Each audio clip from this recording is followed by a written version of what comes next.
turning pain into inner strength. Welcome to Lotus Whisper, Zen Tales for Sleep.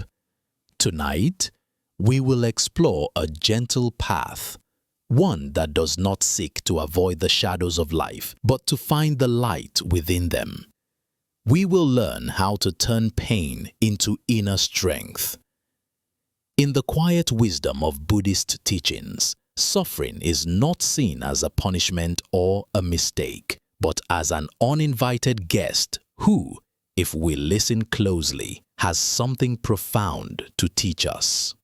It is the soil from which compassion grows, the pressure that forms the diamond of our resilience.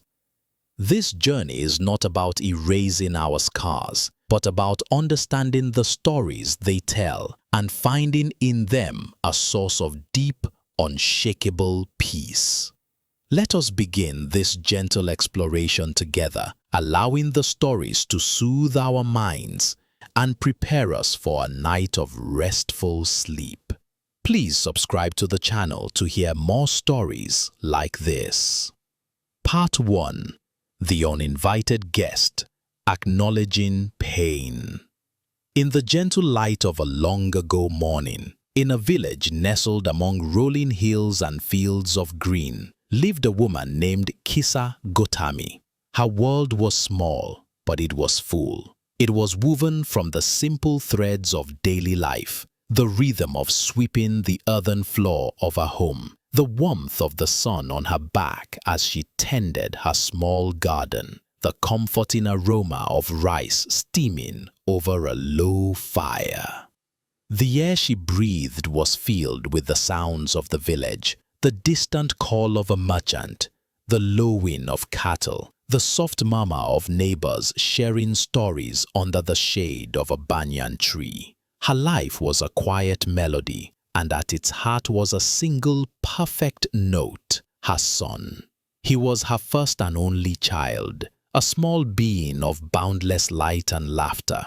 His tiny hands, which curled so trustingly around her finger, were the anchor of her universe.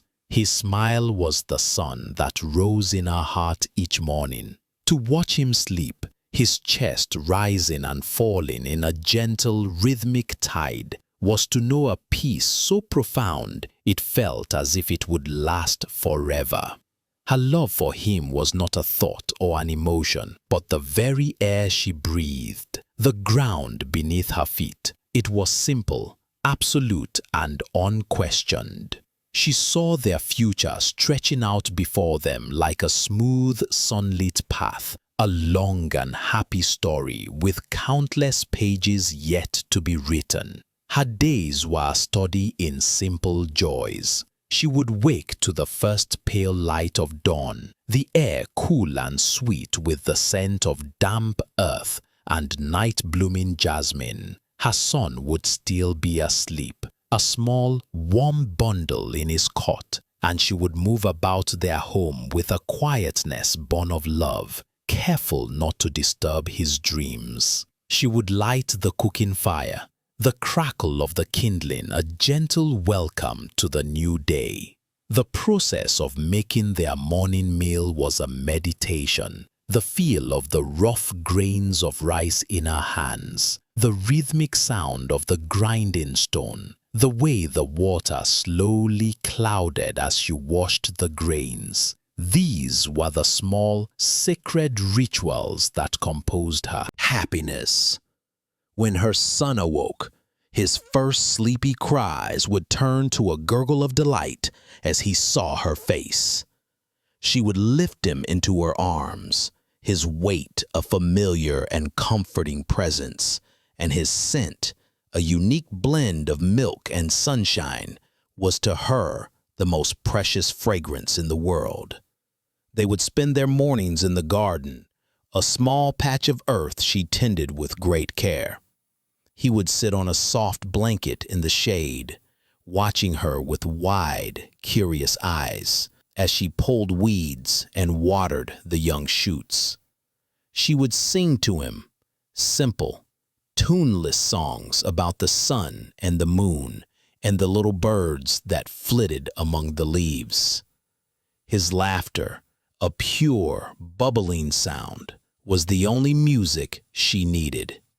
In the afternoons, when the sun was at its hottest, they would rest inside. She would tell him stories, her voice a low murmur, as he drifted off to sleep in her lap. In these quiet moments, holding his small, relaxed body against her own, Kisa Gotami felt a sense of completeness that was absolute. Her life was not grand or eventful, but it was perfect. It was a vessel filled to the brim with a love so pure and simple, it seemed indestructible. But life, like a river, does not always flow where we expect. Its currents are unpredictable, and sometimes, without warning, they pull us into cold, dark waters. One day, a shadow fell upon their sunlit path. It began subtly. Her son was listless, his usual bright energy replaced by a quiet lethargy.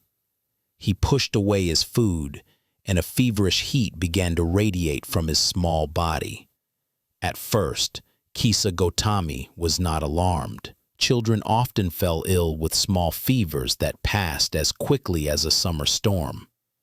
She bathed him in cool water, brewed soothing teas from herbs she gathered in the forest, and held him close, believing her love was a shield that could ward off any harm.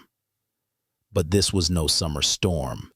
It was a relentless fire that no cooling cloth or gentle herb could quench. The laughter that once filled their small home was replaced by a weak, shallow breath. The light in his eyes, once so bright and full of curiosity, began to dim. Kisa Gotami's world, once so full and vibrant, began to shrink, contracting around the small, warm body of her child. She held him, rocked him, whispered promises and prayers into the still air. The sounds of the village, the laughter of other children, the call of the water seller, the rhythmic clang of the blacksmith's hammer faded into a distant hum, irrelevant and unreal. Her entire existence became a desperate vigil, a silent war against the encroaching stillness. She did not sleep. She did not eat. Her own body became a stranger to her, a mere vessel for the fear and hope that consumed her. And then the war was lost. In the deep, quiet hours before the dawn, the shallow breaths ceased. The warmth faded from his skin. The small hand in hers grew cool. Silence, a profound and terrifying silence, filled the space where his life had been. Her son was gone. But her mind could not accept it. Grief in its first raw and powerful wave is a form of madness. It denies reality. It builds a fortress against the unbearable truth. Holding the lifeless body of her child, Kisa Gotami could not see what was. She saw only what had been, and what she believed must be again. To her, he was not gone. He was merely sick, deeply asleep, and all she needed was the right medicine to wake him.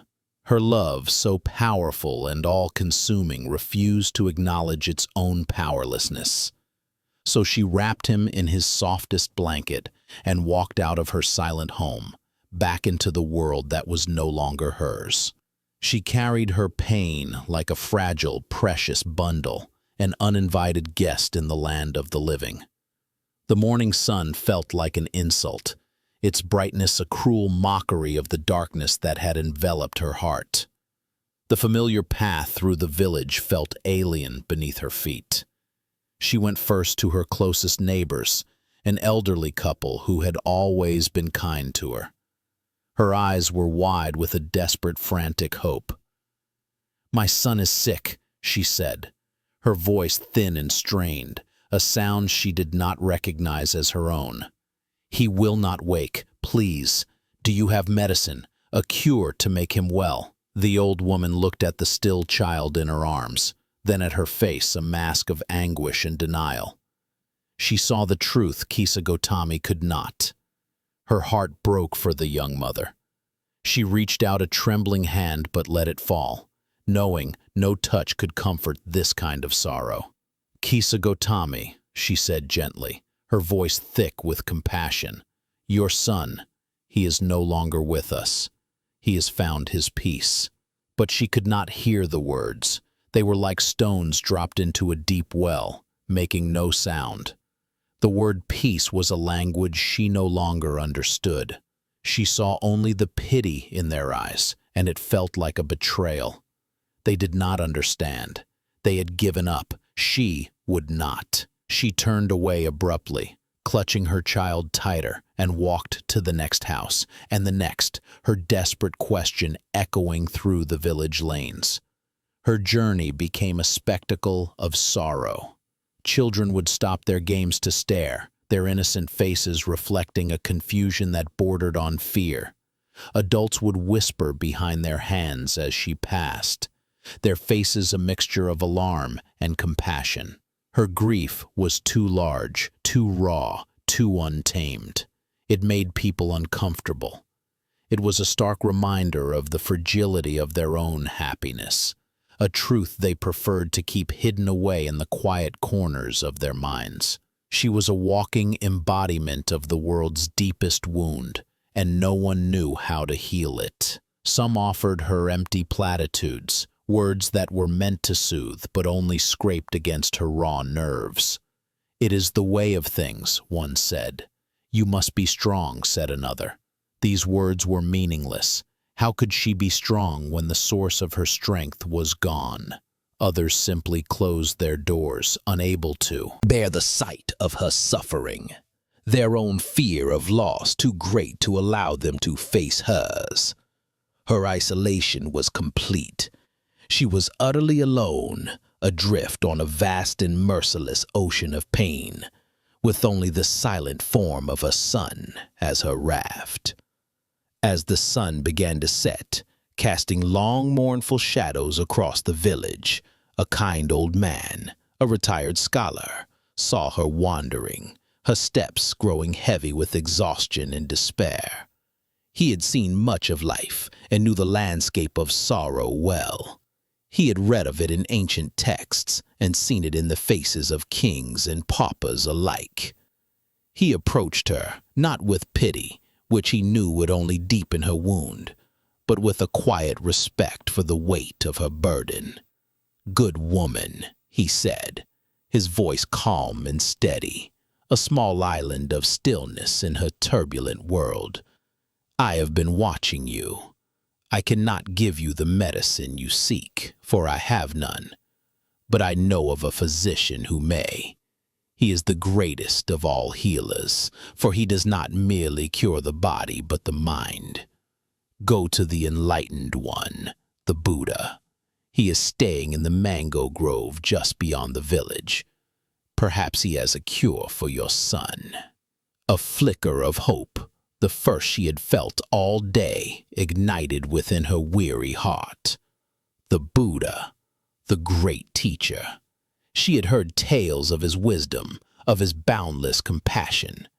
Surely a man of his insight and power would have the medicine she needed. The name itself was a promise of release from her torment. With renewed purpose, she adjusted the bundle in her arms and set off toward the grove, her heart pounding with a desperate, fragile prayer. The path was dusty, and the evening air was growing cool, but she felt none of it.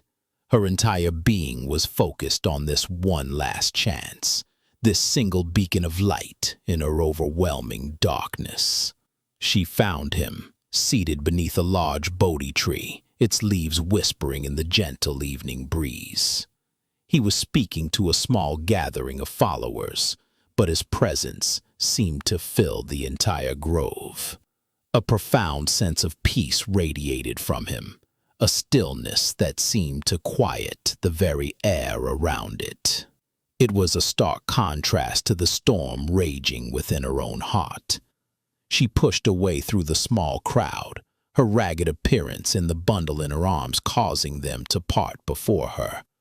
She fell at his feet, the dust rising around her, and laid her son gently on the ground before him. "Oh, great teacher," she cried, her voice breaking, the tears she had been unable to shed all day now streaming down her face.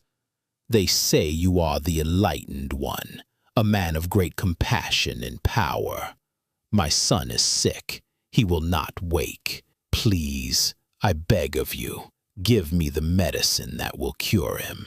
The Buddha looked down at her, his gaze filled not with pity, but with a deep and gentle understanding.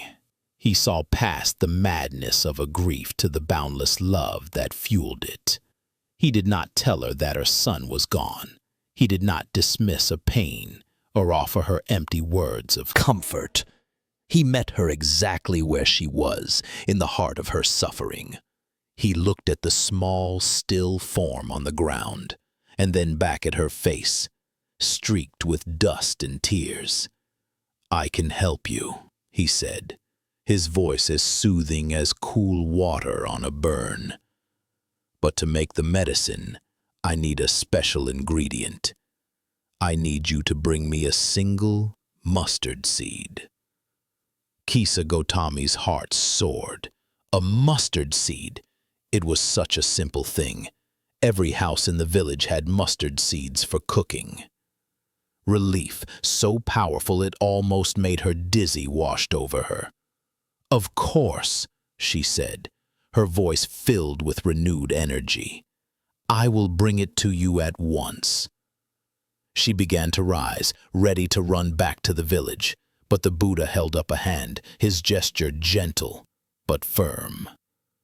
"There is one condition," he said softly, his eyes holding hers. "The mustard seed must come from a house where no one has ever lost a child, a husband, a parent, or a friend.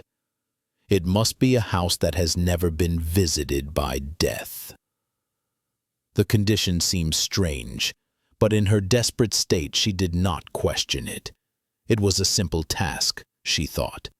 Surely, in a village so large, there was one such house, one family lucky enough to have been untouched by sorrow. Filled with a renewed and certain hope, she bowed her head in gratitude. "I will find it," she promised. She carefully picked up her son, holding him close, and turned back toward the village, her heart lighter than it had been all day. The Buddha had given her a task, a purpose. He had given her a path out of the darkness. She did not yet know where that path would lead, but for the first time since the silence had fallen, she was no longer wandering aimlessly. She was on a quest for a cure, a quest for a single, precious mustard seed from a house untouched by death.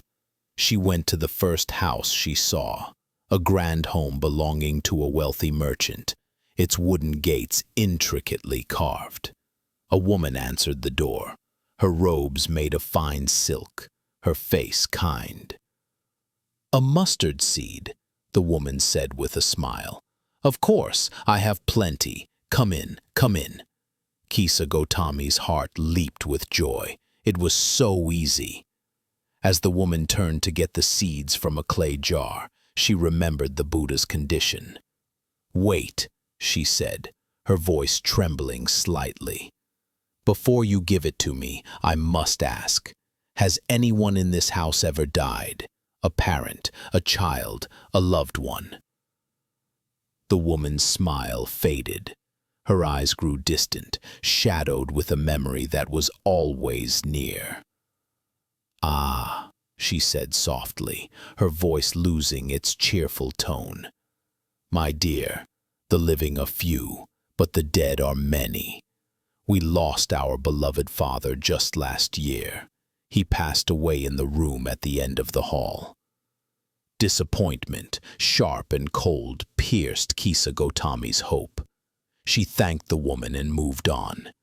At the next house, a humble cottage with a thatched roof, a young man with strong hands and a sun-weathered face answered. He too had mustard seeds. But when she asked her question, his friendly expression clouded over. He gestured to an empty chair by the fire. "My wife sat there," he said, his voice thick with unshed tears. "She was taken by the fever last winter. The house is so quiet now." And so it went. House after house, door after door, the story was always the same. Everyone had mustard seeds, and everyone had a story of loss. "You can have all the seeds you want," a woman told her, her eyes sad as she looked at the child in Kisa Gotami's arms. "But I held my mother in my arms as she took her last breath in this very room." An old man, a veteran of some long-forgotten war, offered her a handful of seeds, but spoke of the son he had lost in a border skirmish many years ago, a wound that time had not healed. A young couple, their faces still etched with a fresh and hollow grief, told her of the baby they had buried just a few months before, a child who had lived only a few short days. With each door that opened, Kisa Gotami's frantic energy began to subside. The sharp edges of her personal, isolating grief began to soften and blur. She had walked into the village believing her sorrow was a unique and terrible curse, a private island of pain on which she had been shipwrecked. But now she saw that she was not on an island at all. She was on a vast continent, and everyone she met was a fellow citizen. The faces of the villagers were no longer just the faces of strangers. They were mirrors. In their eyes, she saw her own pain reflected back at her. In their stories, she heard the echo of her own loss. The weight of her own sorrow did not disappear, but it changed. It was no longer a crushing, singular burden that she had to bear alone. It became a shared thread, a common current that ran through every life, connecting her to all of humanity in a way that joy never could. She began to listen more than she spoke. Her desperate plea for medicine was replaced by a quiet attentiveness to the stories of others. She heard the quiet resilience in the voice of the old man, the lingering tenderness in the young husband's words, the deep well of love in the mother who had lost her own mother. She saw that they had all known this uninvited guest. They had all sat with this profound silence. And yet they continued. They cooked their meals, they tended their gardens, they spoke with their neighbors. They lived. Their hearts had been broken, just like hers, but they had not been destroyed. They had learned to carry their sorrow, to make a space for it within their lives. As the moon rose high in the sky, casting a silver light over the sleeping village, Kisa Gotami sat down by the side of the road. She had not found the mustard seed she was looking for. She had not found a house untouched by death. But she had found something else, something far more precious. She had found the truth. She looked at the village lights flickering in the windows of the small houses. One by one, they were extinguished, winking out into the darkness. The image struck her with the force of a revelation. Such is the life of mortals, she thought. They flare up and are extinguished. She looked down at the small, still child in her lap. The desperate need to bring him back, to reverse what had happened, had finally dissolved. It was replaced by a vast, quiet, and deeply sorrowful acceptance. He was gone. And this loss, this profound pain, was not a punishment. It was not an anomaly. It was a part of life. It was the price of love. The Buddha's task had been the medicine. He had not sent her on a quest for a magical seed, but on a journey into the heart of shared human experience. He had guided her out of the narrow, suffocating prison of her own grief and into the wide, open field of compassion. She understood now. Her pain was not hers alone. It was the world's pain, and in that shared understanding there was a strange and quiet comfort. The feeling of isolation, which had been the sharpest edge of her suffering, had vanished. She was still grieving, but she was no longer alone. The uninvited guest of sorrow was a visitor in every home. By acknowledging this simple, profound truth, she had taken the first step not away from her pain, but directly through it. She had begun the slow, gentle process of turning the deepest wound of her life into a source of wisdom and connection. In the quiet of the night, she held her son one last time, her heart filled not with frantic denial, but with a deep, aching, and peaceful love. She had finally acknowledged her guest. She then took her child to the charnel grounds and let him go. Part 2. The Still Pond, Observing Without Ripples. After her long walk through the village, a journey that took her through every door of human sorrow, Kisa Gotami found a new kind of quiet. It was not the terrible, empty silence that had first consumed her home, but a deep, resonant stillness that held the echo of a shared truth. She had learned that her pain, as immense as it felt, was not a wall separating her from the world, but a bridge connecting her to it. This acknowledgement was the first gentle rain after a long and brutal drought. It did not bring the flowers back to life, but it softened the hard, cracked earth of her heart, preparing it for what might grow next. The journey, however, was not over. Acknowledging pain is the first step. The next is to learn how to live with it, how to sit with this uninvited guest without letting it take over the entire house. This is a subtle art, a practice not of doing, but of being. It is the art of the still pond. Imagine, if you will, a place hidden away from the noise of the world. Tucked behind the weathered wooden walls of an old monastery, there is a small, secluded garden. It is a place that time seems to have forgotten. The air here is different, cooler, heavier, scented with damp moss, ancient stone, and the faint, clean fragrance of pine needles. In the center of this garden lies a pond. It is not a grand or ornate pond, but a simple, circular pool, lined with smooth, dark stones that have been worn by centuries of water and weather. A single, graceful maple tree leans over its edge, its leaves a vibrant green in the summer, a fiery crimson in the autumn. The water in the pond is perfectly clear, so clear that you can see every stone, every sunken leaf resting on the bottom. The natural state of this pond is stillness. In the quiet hours of the early morning, before the world awakens, its surface is like a flawless mirror of dark glass. It reflects the sky above with perfect fidelity. It holds the soft, gray light of dawn, the first blush of pink on the horizon, the slow, silent drift of a single white cloud. When a bird swoops low over the water, its reflection flies with it, a perfect, fleeting duplicate. The pond does not judge what it reflects. It does not cling to the beautiful image of the sunrise, nor does it recoil from the shadow of a passing crow. It does not try to hold on to the cloud or push away the reflection of the gnarled, bare branches of the maple tree in winter.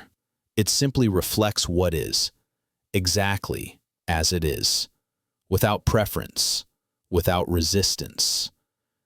This is its nature. This is its wisdom. Our mind, in its deepest, most natural state, is just like this pond. It is inherently clear, calm, and still. Its nature is to be aware, to reflect the experiences of life as they come and go. But for most of us, our minds are rarely so peaceful. They are more often like a pond in the middle of a storm. The winds of worry and fear whip across the surface, creating frantic, choppy waves. The rain of regret and self-criticism pelts down, obscuring all clarity. We cannot see the sky. We cannot see the bottom. We see only the turmoil. Every thought, every emotion, every sensation of pain that arises within us is like a stone dropped into the water. Let us say a memory of loss appears in your mind. That is the first stone. It lands with a small splash, a moment of initial impact. This is the first pain, the unavoidable sorrow that life presents. But then, the ripples begin. The first ripple might be a thought. This is unbearable. I cannot stand this feeling. The second ripple might be a wave of fear. What if this sadness never goes away? What if I feel like this forever? A third ripple could be one of anger or injustice. Why did this happen to me? It isn't fair. A fourth might be a story we tell ourselves. I am broken now. I will never be whole again. These ripples, our reactions, our judgments, our stories, are what truly disturb the water. The initial stone, the pain itself, creates only a momentary disturbance. But the ripples spread outward, growing and colliding with one another, churning the water until the entire pond is murky and agitated. We lose all clarity. We can no longer see the sky. We forget that beneath the turbulent surface, the water is still calm, and the smooth stones still rest peacefully on the bottom. We become so identified with the ripples that we believe we are the storm. We spend all our energy fighting the waves, trying to flatten them, trying to force the water to be still. But the more we struggle, the more we splash and thrash about, the more we stir up the mud from the bottom, and the murkier the water becomes. The practice of mindfulness, the wisdom of the still pond, offers a different way. It does not ask you to prevent the stones from dropping into the water. Life will always throw stones. Pain, loss, and difficulty are part of the human experience. It does not ask you to magically stop the ripples from forming. The mind's nature is to react. Instead, it invites you to change your position. It asks you to stop thrashing in the water and instead to come and sit quietly on the bank. From this place of gentle stillness, you become the observer of the pond. You are no longer the storm. You are the calm, quiet awareness that watches the storm. Let yourself sit on the soft, mossy bank of your own mind. Feel the solid earth beneath you. Take a slow, gentle breath. Now, watch as a feeling of sadness or anxiety arises. See it for what it is, a stone dropping into the water. Do not turn away from it. Do not brace against it. Simply watch. Notice the splash it makes, the initial sensation in your body. Perhaps it is a tightness in your chest, a hollowness in your stomach, a heat behind your eyes. These are just the initial sensations. They are the stone itself. Now, watch the ripples. A thought appears. This is too much. Do not believe it. Do not argue with it. Simply see it as a ripple, a pattern of energy spreading across the water's surface. Notice its shape, its speed. Another thought comes. I should be over this by now. See this, too, as just another ripple. It is a judgment, a story. It is not the truth of your being. It is just a disturbance on the surface. Watch it as you would watch a real ripple on a pond, with a gentle, impersonal curiosity. See how it spreads, how it interacts with other ripples, and how, if you simply leave it alone, it begins to lose its energy. This is the heart of the practice, to observe without getting caught, to witness without judgment. You are not trying to fix the pain. You are not trying to get rid of the thoughts. You are simply creating a space around them. You are allowing them to be there without letting them define you. You are giving the water the one thing it needs to become clear again: stillness. When you stop struggling, when you stop adding more energy to the turmoil by fighting it, the ripples naturally begin to subside. The mud slowly settles. The water, on its own, finds its way back to clarity. This is not something you have to force. Stillness is the pond's default state. Peace is your mind's true nature. All you have to do is stop disturbing it. There is a story of a young monk who was deeply troubled by his own mind. During meditation, he would be overwhelmed by thoughts, memories of his childhood, worries about the future, daydreams and frustrations. He felt like a complete failure. He believed a monk's mind should be empty and serene, but his was a noisy, chaotic marketplace. One day, in despair, he went to his master, an old Zen teacher with eyes that held the quiet depth of a forest lake. "Master," the young monk said, bowing low, "I cannot meditate. My mind will not be quiet. It is full of ripples. I tried to force them down, to make the water still, but the more I try, the more turbulent it becomes. What am I doing wrong?" The old master did not answer immediately. He simply beckoned for the young monk to follow him. They walked in silence, out of the meditation hall and into the monastery garden, to the very pond we have been imagining. The master stood by the water's edge for a long time, simply looking. The young monk stood beside him, growing more and more impatient, his mind still churning. Finally, a small green frog that had been sitting on a lily pad leaped into the water with a soft plop. Ripples spread out in perfect concentric circles. The master turned to his student. "Was the pond disturbed by the frog?" he asked. "Yes, master," the monk replied. "It made ripples." They watched as the ripples grew fainter and fainter until the surface was once again a perfect mirror. "And now?" the master asked. "Now it is still again," the monk said. A gentle breeze began to blow through the maple tree, shaking its leaves and creating 1,000 tiny shimmering patterns on the pond's surface. "And now?" the master asked. "Is the pond angry at the wind for disturbing its peace?" The young monk thought for a moment. "No, master. It simply allows the wind to pass." The master nodded, a faint smile on his lips. He pointed up at the sky, where the reflection of the afternoon sun was a brilliant, dazzling jewel on the water. "Does the pond try to hold on to the sunlight?" he asked. "No, master. It just reflects it." The old teacher finally looked directly at his student, his gaze both gentle and piercing. "Your mind is like this pond," he said, his voice quiet but clear. "Thoughts and feelings are like the jumping frog, the passing wind, the fleeting sunlight. They are not your enemy.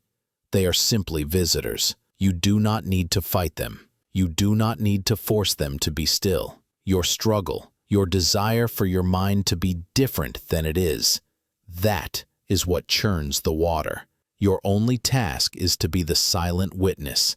Allow the frog to jump. Allow the wind to blow. Allow the sun to shine. Watch the ripples as they arise, and watch them as they pass. Your nature, like the waters, is to return to stillness.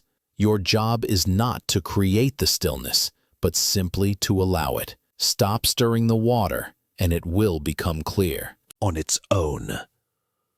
The young monk understood. He had been trying to control the uncontrollable.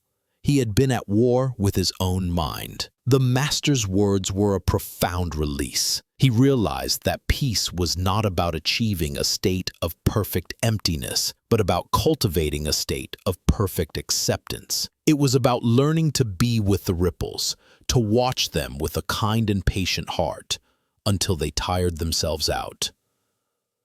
This is the invitation for you as you lie here, preparing for sleep. Let your mind be the still pond.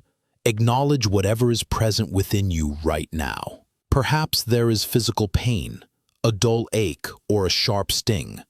See it as a stone. Watch the ripples of thought that surround it. This hurts. When will it stop? Just watch them. Do not get entangled. Perhaps there is emotional pain, a wave of sadness, or a current of anxiety. Let it be the wind passing over the water. Feel the texture of the emotion in your body, the patterns it creates on the surface of your mind. Do not resist it. Do not judge yourself for feeling it. Simply allow it to be there, knowing that, like the wind, it will eventually pass. As you lie here, you can feel the weight of your body sinking gently into the surface that supports you. This is the feeling of sitting on the bank. You are safe. You are grounded. You are the observer. From this place, you can watch the entire play of your mind without being swept away by it. You can see a worry about tomorrow appear like a dark cloud reflected on the water. You can watch it drift across the surface and disappear without ever leaving the safety of the shore. You can notice a memory from the past surface like a sunken leaf, float for a moment, and then settle back down. The more you practice this gentle, non-judgmental observation, the quicker the water clears. The space between the thoughts grows longer. The ripples become softer, less demanding. You begin to sense the deep, unshakable stillness that has been there all along, beneath the surface. This stillness is your true home. It is a place of profound peace and resilience. It is not a fragile peace that can be shattered by the next stone that falls. It is a deep and abiding peace that can hold all the disturbances of life, just as the vast ocean can hold every wave without being fundamentally changed. As you drift closer to sleep, let the image of the pond at night be your guide. The day's activity has ceased. The winds are calm. The surface is once again a perfect dark mirror. It reflects the light of the moon, the silent twinkle of 1,000 distant stars. It holds the vastness of the night sky within its small embrace. This is your mind returning to its natural state of peace. All the ripples of the day have subsided. All the mud has settled. There is only clarity, stillness, and a deep, quiet peace. Allow yourself to rest in this stillness. Allow yourself to become the still pond, reflecting the quiet beauty of the night, ready to welcome the gentle, healing embrace of sleep. There is nothing else you need to do. Just rest. Just be. The stillness will do the rest. Part 3. The second arrow. The suffering we add. We have walked with Kisagotami through the village of our shared sorrow, learning that the pain of loss is a universal current that flows through every human heart. In this shared truth, we found a strange and quiet comfort, a release from the sharp prison of isolation.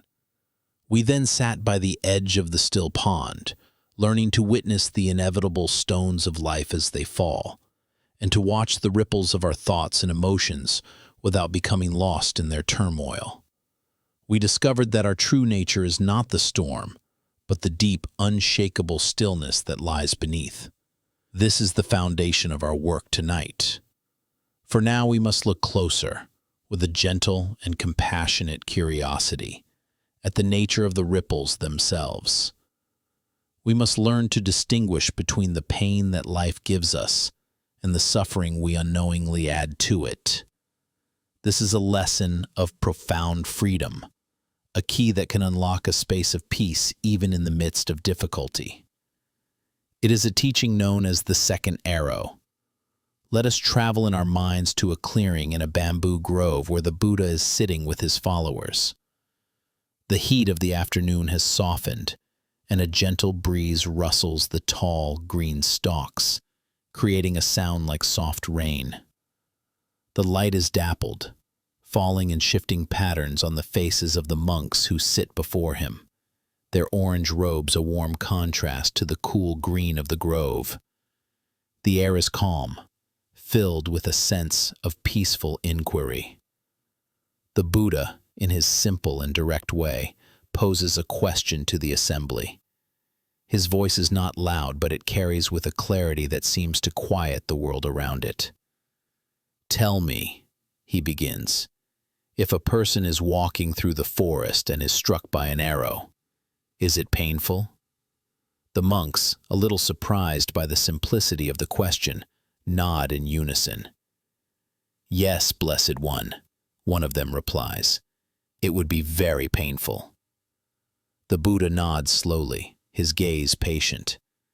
"And if," he continues, "that same person, already wounded, is then struck by a second arrow in the very same spot, is it not even more painful?" Again the monks agree without hesitation. "Yes, Blessed One, that would be doubly painful, a truly terrible suffering." The Buddha looks at them, his eyes filled with a deep compassion. "In life," he says, "we are all, from time to time, struck by the first arrow. This is unavoidable." He lets the words settle in the quiet air.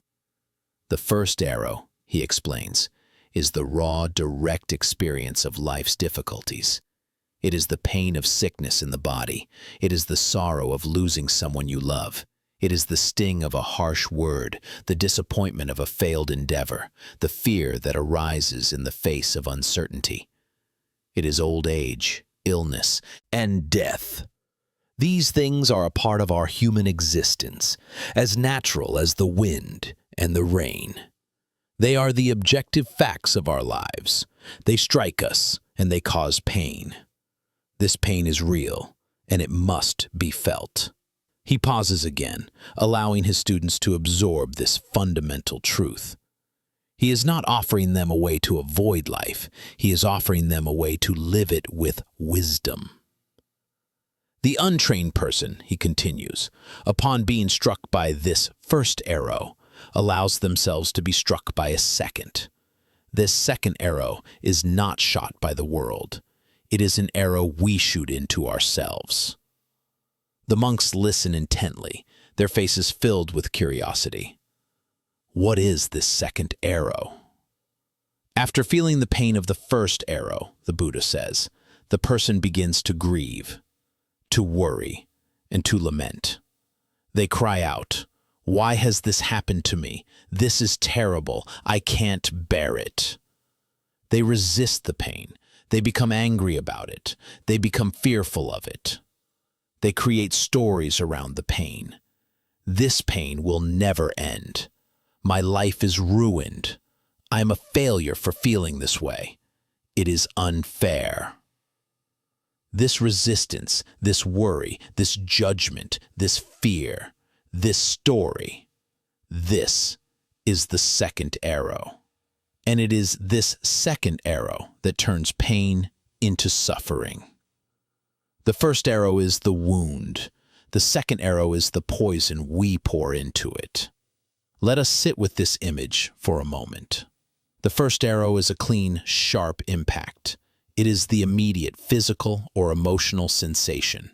It is pure and direct. The second arrow is everything that comes after. It is the mind's frantic, chaotic reaction. It is the voice that screams in protest. It is the hand that tightens into a fist, resisting what has already happened. It is the flood of thoughts that analyze, catastrophize, and judge. The first arrow is the pain of the body. The second is the anguish of the mind. The Buddha taught that while we may have little control over the first arrow, we have a choice when it comes to the second. A wise person, when struck by the first arrow, does not shoot the second. They feel the pain of the first arrow fully.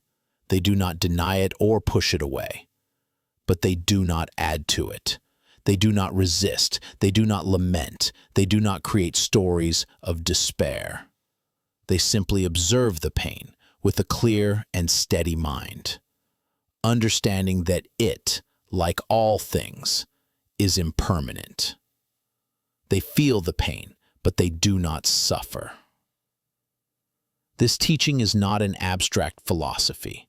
It is a practical guide to our own inner world. Let us bring it into the landscape of our own lives.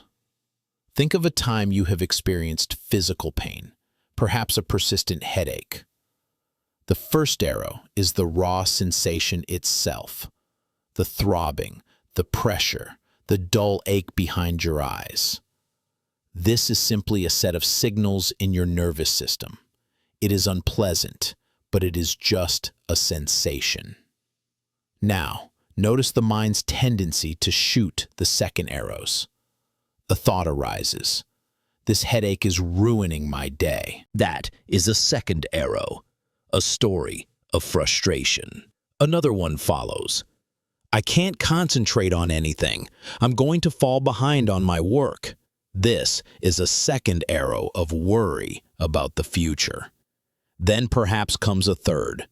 "What if this is a sign of something more serious?" This is a second arrow of fear. And then a fourth. "I hate this feeling. I can't stand it. When will it go away?" This is a second arrow of resistance and aversion. Do you see how the initial, simple sensation of the headache has now become a complex web of suffering? The throbbing is the pain. The frustration, the worry, the fear, and the resistance, that is the suffering. We have taken a simple, unpleasant sensation and with our own minds have magnified it into a source of deep mental anguish. The same is true for emotional pain. Imagine someone speaks to you with a harsh or critical tone. The first arrow is the immediate sting of their words. It is a flush of heat in your face, a tightening in your chest, a flicker of sadness or shame. This is a natural human reaction. It is the first wound. But what happens next? The mind reaches for its quiver. It shoots a second arrow of self-doubt. They must be right. There is something wrong with me. It shoots another of resentment. How dare they speak to me that way? Who do they think they are? It shoots an arrow of generalization. No one ever respects me. I'm always being criticized. It shoots an arrow of fear. I've ruined this relationship. They will never like me again. The initial, fleeting sting of the comment has now become a prolonged and painful narrative about our own worth, our relationships, and our place in the world. We are no longer feeling the simple pain of a harsh word. We are now suffering under the weight of a story we have told ourselves. The wound from the first arrow might have healed in a few moments, but the wounds from the second arrows can fester for days, weeks, or even years. This pattern is perhaps most clear when we look at anxiety. Anxiety is almost entirely composed of second arrows. Often there is no first arrow at all, no immediate, present moment pain. There is only the mind, shooting arrow after arrow into itself based on imagined futures. The first arrow, if there is one, is simply the raw feeling of uncertainty.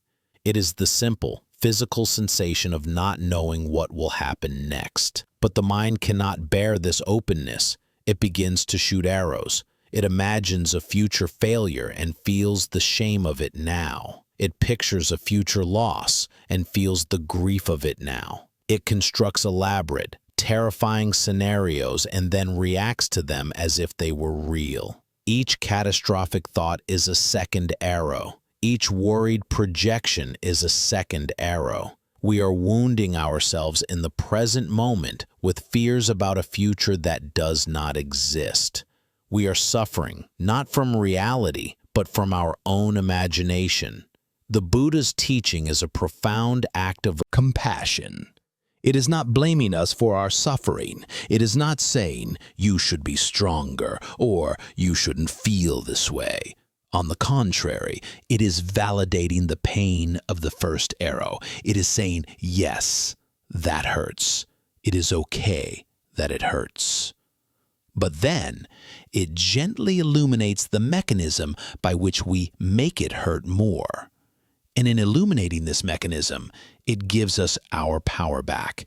It shows us that a significant portion of our anguish is self-created, and therefore it is something we can learn to uncreate. If we are the ones shooting the second arrow, we are also the ones who can choose to put down the bow. So how do we do this? How do we stop this deeply ingrained habit of the mind? The practice is one of gentle, moment-to-moment awareness. It begins with learning to recognize the difference between the arrow and our reaction to it. When a painful feeling arises, whether physical or emotional, the first step is to pause. Before the mind can launch into its usual tirade of commentary and resistance, take a single, conscious breath. This breath creates a space. In that space, there is a moment of choice. In that space, you can ask a simple question. What is the first arrow here? What is the raw, direct sensation of this experience? Before I add any story to it. If it is physical pain, can you feel it simply as a collection of sensations? Heat, pressure, tingling, throbbing, without the label unbearable? Can you observe these sensations with a kind of scientific curiosity, watching how they change, how they intensify and fade, moment by moment? If it is emotional pain, like sadness, can you feel it as a pure energy in your body, perhaps a heaviness in the chest, a lump in the throat, without the story, my life is sad? Can you allow the wave of sadness to be present, to move through you, without building a dam of resistance against it?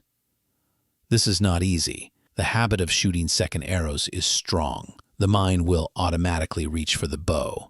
The thoughts will arise. This is bad. I don't want this. Why me? The practice is not to forcibly suppress these thoughts. That would be just another form of resistance, another second arrow. The practice is to see them for what they are. When the thought, I can't stand this, appears, you can learn to say to yourself with a gentle inner voice, ah, there is the second arrow. There is the story of, I can't stand this. You see the arrow, you acknowledge it, but you don't have to shoot it. You don't have to believe it. You can simply watch it as you would watch a cloud passing in the sky. You are not the cloud. You are the sky that holds the cloud. You are not the thought. You are the awareness that is aware of the thought. By seeing the thought as a thought, rather than as the absolute truth, you rob it of its power to wound you. It becomes just a ripple on the pond, not a tidal wave that capsizes your boat. You are acknowledging the mind's habit without getting caught in it. You are feeling the pain of the first arrow, but you are refusing to add the suffering of the second. This is the essence of freedom. It is the discovery that even when you cannot control what happens to you, you can cultivate a new relationship with your own mind. You can learn to be a friend to yourself, even in moments of great pain. Instead of shooting more arrows into your own heart, you can learn to offer it kindness and acceptance. As you lie here now, preparing for the deep rest of sleep, you can practice this gentle art of letting go. Perhaps there is a worry about tomorrow lingering in your mind. See it clearly. This is a second arrow. It is a story about a time that is not yet come. Can you acknowledge the story and then gently put down the bow? Can you let the arrow rest on the ground, unused? Instead of following the story into its imagined future, can you bring your attention back to the simple, present reality of this moment? Feel the sensation of your breath moving in and out. Feel the gentle weight of your body, supported and safe. This present moment is real. The worried story is not. Perhaps there is a memory of a past hurt that arises. This too is a second arrow, shot from the past into your present peace. See it for what it is. It is a memory, a collection of thoughts and images. The event is over. The first arrow is long gone. Any pain you feel now is from the memory, from the story you are retelling yourself. Can you thank your mind for the reminder and then gently let the story go? Let it dissolve like smoke rising into the air. Let your mind come to rest, here and now. The teaching of the second arrow is an invitation to lay down your weapons, especially those you use against yourself. It is a path to a peace that is not dependent on having a perfect, pain-free life. It is a deep and resilient peace that comes from knowing that whatever life may bring, whatever first arrows may fly your way, you do not have to add to your own burden. You can meet your pain with awareness. You can meet your mind with kindness. You can allow the wounds of life to heal, cleanly and quietly, without the added poison of self-inflicted suffering. Let this be your final thought as you drift into sleep. You can put down the bow. You can rest. You are safe from your own arrows. Allow yourself this profound and healing peace. Part 4. The Alchemist's Fire. The Nature of Transformation. We have journeyed together into the heart of our shared humanity, recognizing our pain in the story of Kisa Gotami. We have learned to sit by the still pond of the mind, observing the ripples of our experience without being swept away. And we have discovered the profound wisdom of the second arrow. The choice we have to not add the suffering of our stories to the inevitable pain of life. Now we venture deeper still, into a place of mystery, profound potential. We enter the quiet, shadowed workshop of the alchemist. Here, we will explore not just how to endure our pain, but how to transform it. For in the gentle wisdom of the path, our deepest wounds are not seen as liabilities to be hidden, but as the very raw material from which we can forge our greatest strength, our most luminous compassion, our most unshakable peace. This is the secret of the alchemist's fire. Imagine you are stepping out of the cool night air and into a room that feels ancient, a place where sacred work is done. The air is thick with the scent of old wood, dried herbs, and the faint metallic tang of minerals. The only light comes from the low, steady glow of coals in a stone furnace, casting long, dancing shadows on the walls. The room is filled with strange and beautiful tools. Glass retorts that curve like the necks of graceful birds, heavy mortars and pestles of polished stone, and charts of the moon and stars pinned to the wooden beams. This is the laboratory of the soul, and at its heart is the alchemist's great work, the magnum opus, the quest to turn lead into gold. In the old stories, this was a literal quest. Alchemists sought to change a common, heavy, dull metal into the most precious, radiant, and incorruptible of all substances. But the wisest among them knew that this outer work was merely a symbol for a much deeper, inner process. The lead they spoke of was not the metal you could hold in your hand. It was the lead of the human heart. It was the weight of our grief, the dullness of our despair, the cold density of our fear and anger. It was our raw, unmetabolized pain. And the gold was not for riches or for power. The gold was the radiant light of our own true nature, awakened and realized. It was the gold of wisdom, the warmth of boundless compassion, the incorruptible peace of an enlightened heart. The alchemist's secret was not chemistry. It was a profound spiritual psychology. It was the knowledge that within the heaviest, darkest parts of our experience lies the seed of our greatest light. The first lesson of the alchemist is one of profound respect for the raw material. The alchemist does not hate the lead.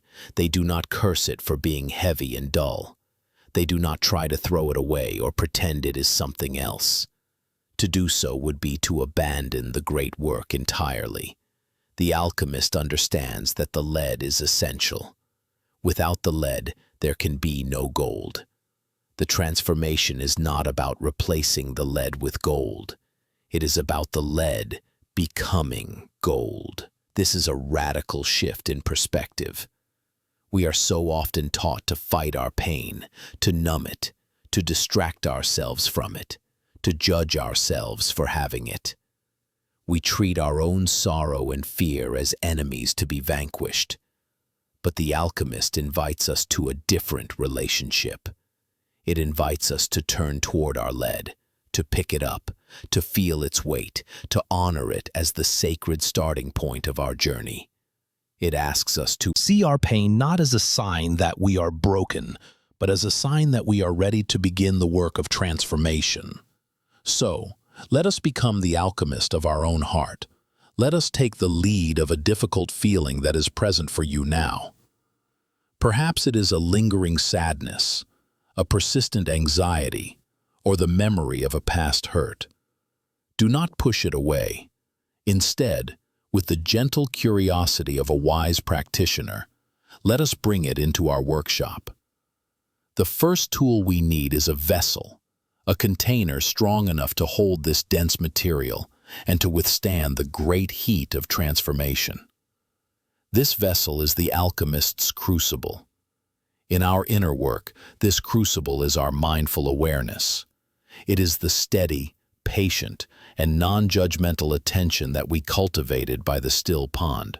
Our awareness is the container that allows us to hold our pain without being consumed by it. When we are lost in our pain, we are the lead. We feel its weight as our own, its darkness as our own. We are identified with it completely. But when we hold the pain within our awareness, a subtle but profound shift occurs.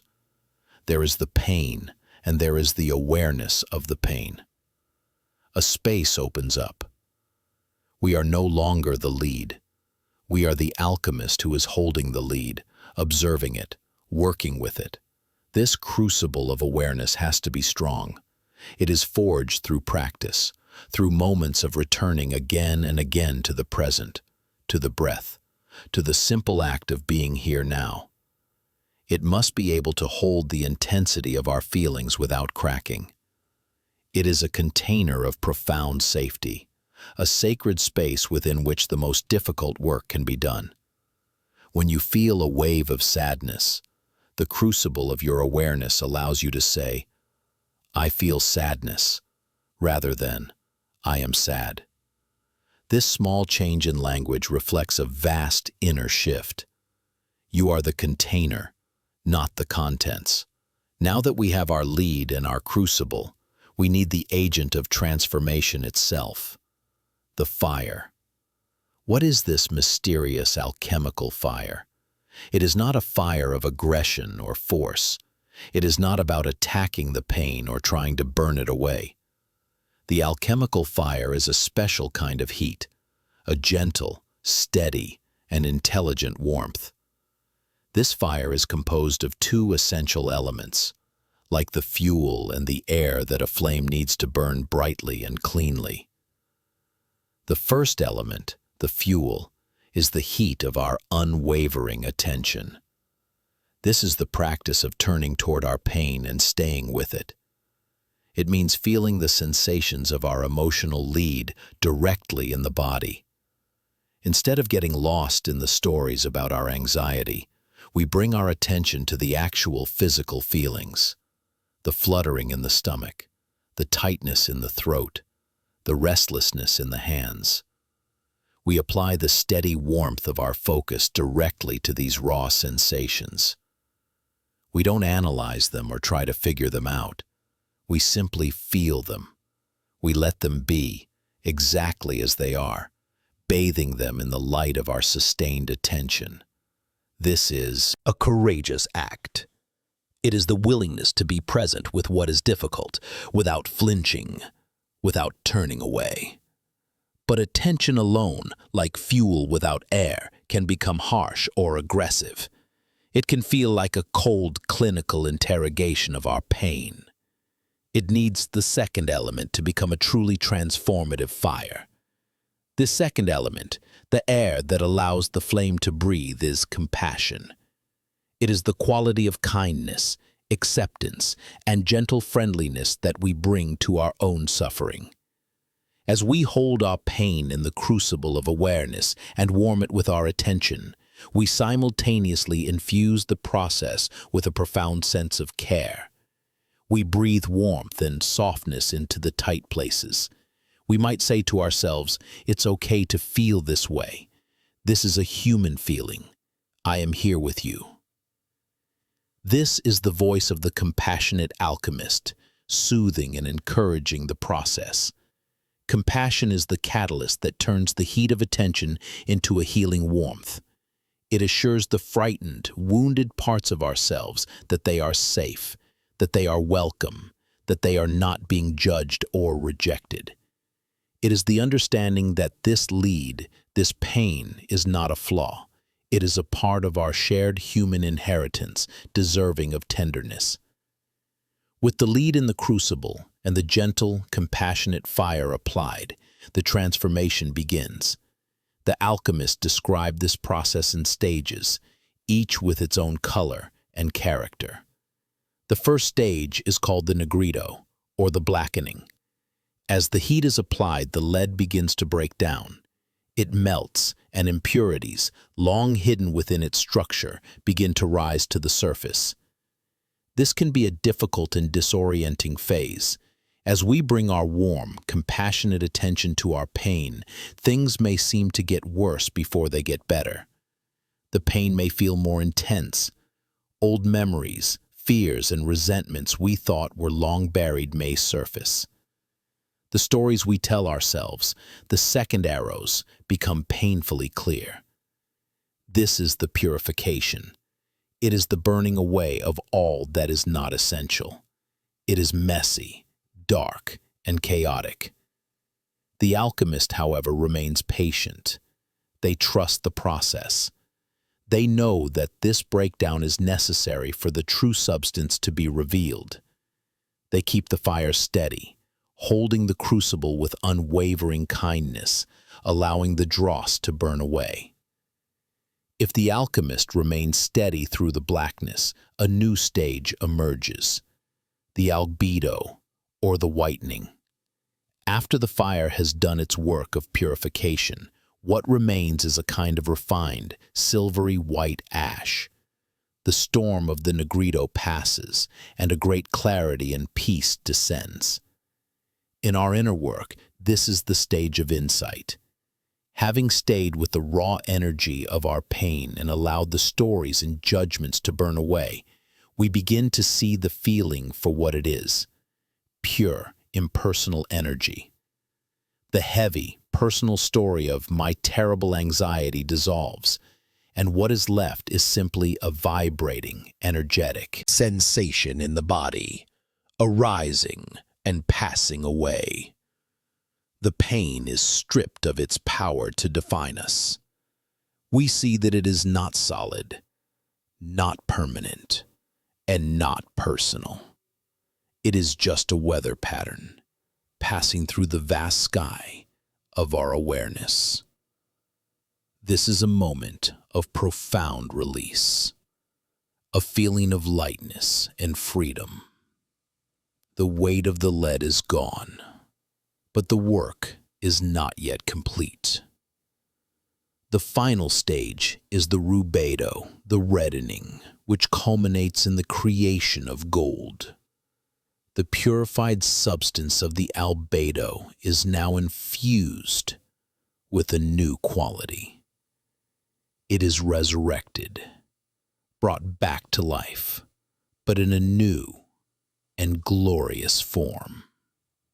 In our inner journey, this is the stage where the clarity of our insight merges fully with the warmth of our compassion.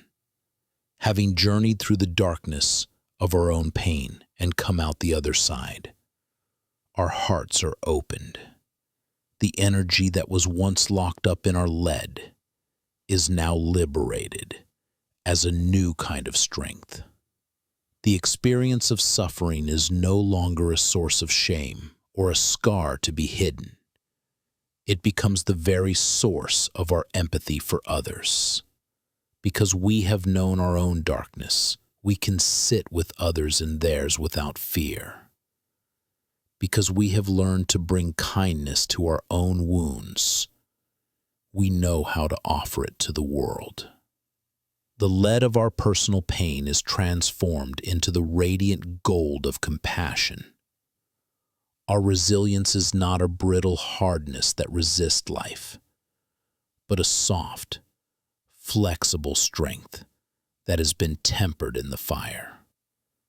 This is the gold. It is not the absence of memory of the lead. It is the lead itself, redeemed and glorified, shining with the light of wisdom. This alchemical journey is the work of a lifetime. It is not a quick fix or a simple technique.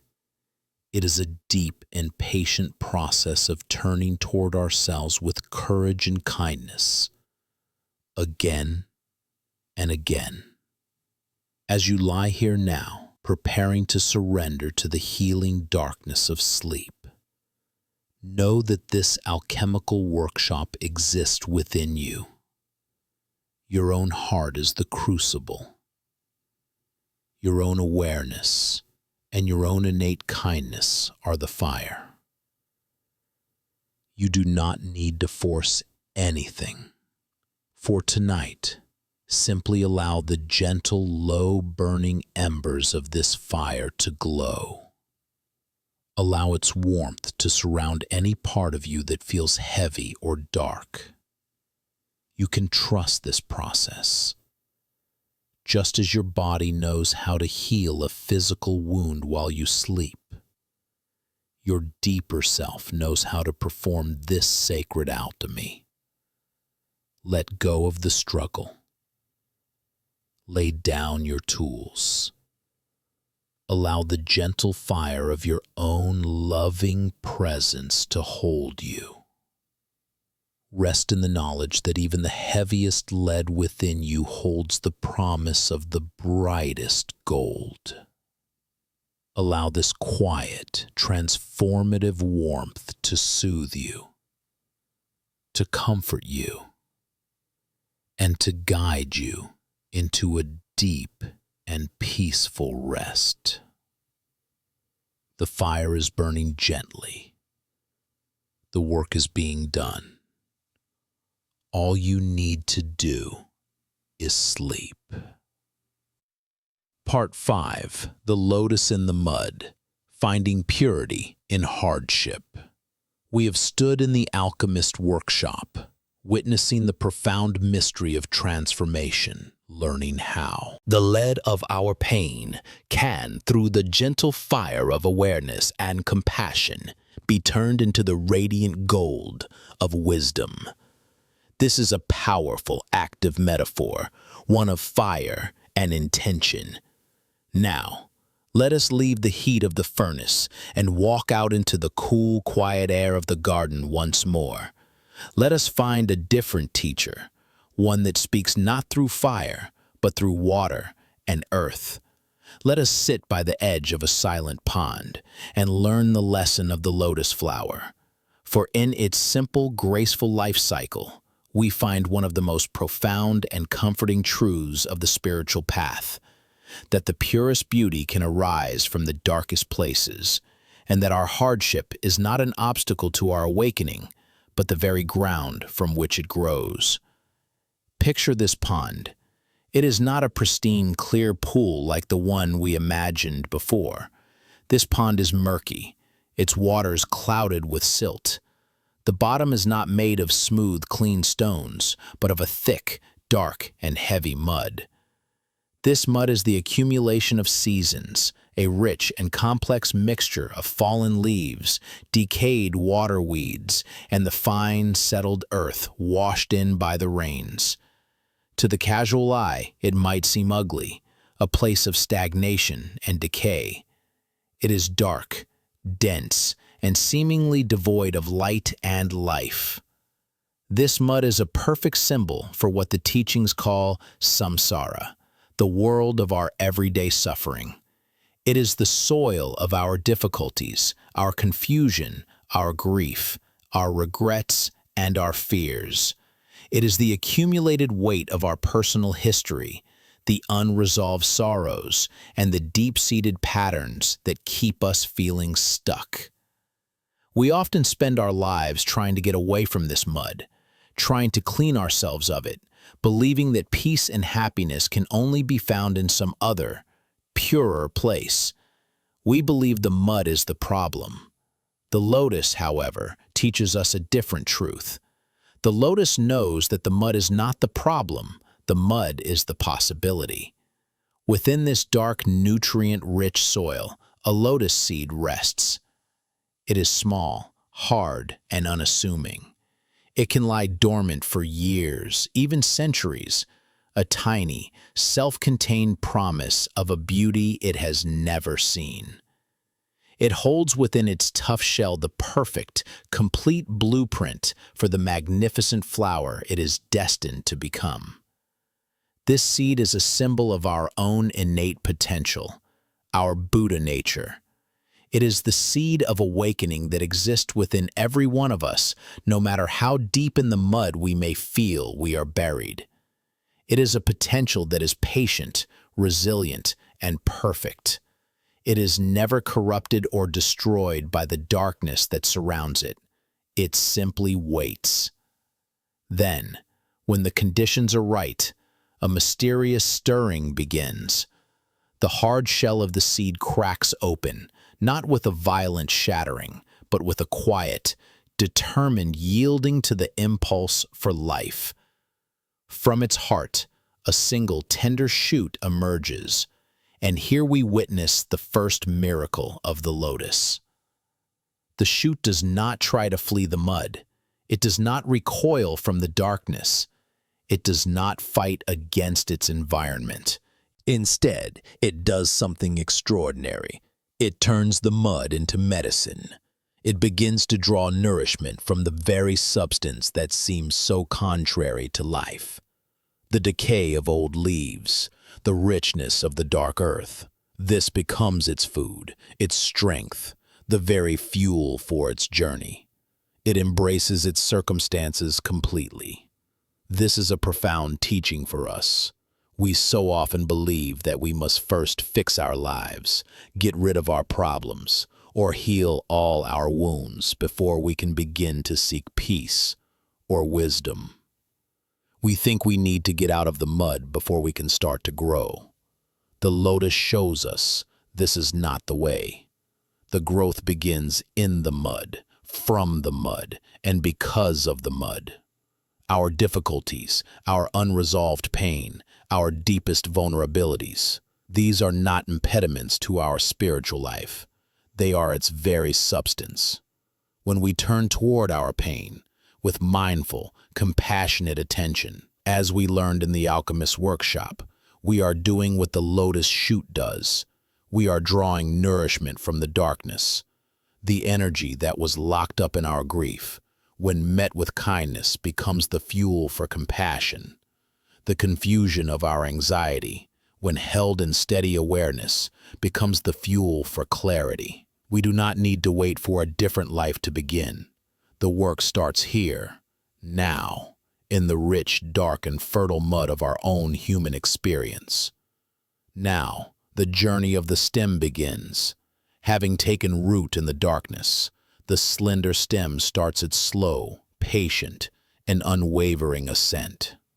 It pushes upward, through the thick mud and into the murky water. This part of the journey is undertaken in near complete darkness. The stem cannot see the sun. It cannot see the surface of the water. It has no clear map or final destination in sight. It moves purely on an inner instinct, an innate cellular intelligence that orients it toward the light it has never known. This is a beautiful metaphor for faith and trust on the spiritual path. We often do not know where our practice is leading us. In our meditation, in our attempts to be more kind or more present, we may feel like we are moving through murky water. We see no dramatic results. The light of full awakening seems a distant, impossible dream. But like the lotus stem, we do not need to see the destination to continue the journey. We need only to trust the inner orientation, the deep, quiet impulse within us that knows the way toward the light, and to take the next, small, patient step upward. As the stem grows, it demonstrates another of its essential qualities: flexibility. The water in the pond is not static. There are currents, movements, the stirring caused by fish or the wind on the surface. A rigid, brittle stem would snap under this pressure. But the lotus stem is supple. It yields. It bends with the currents, allowing them to move past it without being broken by them. When the pressure subsides, it returns to its upright path. This is the quality of resilience we cultivate through our practice. Life will inevitably bring its currents, unexpected changes, difficulties, the actions of others. If we are rigid in our expectations, if we cling tightly to how we think things should be, we will be broken. But if we can cultivate a flexible mind, a heart that can yield and adapt without losing its core intention, we can navigate the currents of life with grace. We can be moved by life without being destroyed by it. And here we come to the second miracle of the lotus, one that has captivated poets and sages for millennia. As the long stem makes its journey through the mud and the murky water, not a single particle of dirt clings to it. It remains utterly clean, unstained. The water beads up and rolls off its smooth surface. This is a symbol of the purity of our true nature. The mud of our life experiences, our mistakes, our traumas, the pain we have endured, and the pain we have caused, does not have to stain our essential being. Our awareness, our core consciousness, is like the surface of the lotus stem. Experiences pass through it. They happen to it, but they do not have to become it.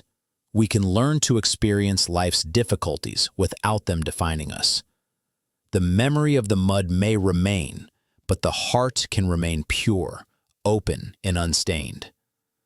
This is not a purity that comes from avoiding life, but a purity that is discovered by passing through it with awareness. Finally, after its long, dark journey, the tip of the stem, the tightly furrowed bud, breaks the surface of the water. Imagine this moment.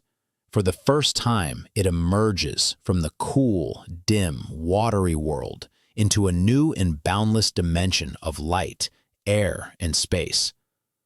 This is a moment of profound transition, like a birth. It is the arrival of our practice into the light of clear seeing, a moment of insight or breakthrough. But the work is not yet done. The bud does not burst open immediately. It floats on the surface of the water, still closed, its petals wrapped tightly around its golden heart. It needs time to acclimate to this new world. It must feel the warmth of the sun, the touch of the gentle breeze. It must rest. So too with our own moments of spiritual opening. They are not the end of the journey. They need to be held with patience and care. They need time to be integrated into our lives, to settle into our being. Then, in its own perfect time, the blossoming begins. It is not a striving, not a forceful effort. It is a gentle, graceful, and effortless act of surrender. One by one, the petals begin to unfurl. They open themselves completely to the light of the sun. There is no resistance, no holding back. It is an act of perfect trust and receptivity. And as the flower opens, it reveals its exquisite beauty. Its petals may be a luminous white or a delicate pink, each one perfectly formed. At its center is a radiant golden heart, a mandala of perfect symmetry. And from this heart, a subtle, beautiful fragrance is released, a gift to the entire world around it. This is the third and final miracle of the lotus, the blossoming. It is the full realization of the potential that was held in that tiny, hard seed, buried so deep in the darkness. It is the awakening of our own heart. It is the natural unfolding of our innate wisdom, compassion, and peace. The fully blossomed lotus stands in the sun, radiant and pure, yet it is not separate from its origins. Its roots remain firmly anchored in the mud below. It draws its life-sustaining energy up through the long stem that connects it to the darkness. The lotus does not reject or deny the mud. It understands that its beauty is a direct expression of the richness of the mud. It holds the entire journey within itself, the darkness of the mud, the murky passage through the water, and the luminous blossoming in the light. It is a symbol of perfect integration. It teaches us that enlightenment is not about escaping our humanity, but about fully inhabiting it. It is about being rooted in the messy, difficult realities of our life, while allowing our heart to blossom in the boundless light of awareness. Our past pain is not something to be cut off and discarded. It becomes the anchor that gives us stability and the source of the nutrients that feed our compassion. Because we know the mud, we can have genuine empathy for all others who are still on their journey through it. As you lie here, letting go of the day, allow yourself to become the lotus. Feel your own body, your own life as the pond. Acknowledge the mud. Acknowledge the places within you that feel dark, heavy, or confused. Do not judge this mud or try to get rid of it. Simply allow it to be the rich, fertile ground of your being. Know that within this ground, the perfect seed of your own awakening is resting. It is whole, complete, and patient. It knows what to do. You do not need to force it. You do not need to strive. The process of growth is natural. Feel the gentle upward pull in your own heart, the quiet orientation toward peace, toward light. This is your stem, already growing, already on its journey. Trust its quiet intelligence. Allow it to be flexible, to bend with the currents of life as you rest and sleep. Know that your essential nature, your deepest self, remains unstained, pure, and clear, no matter what you have passed through. And now, feel the possibility of blossoming. Feel your heart as a gently closed bud, floating on the calm surface of your own quiet breath. As you drift toward sleep, you can let go of all effort. Sleep is the sun's warmth, the gentle night air that allows the petals to unfurl in their own time. Surrender to this natural process.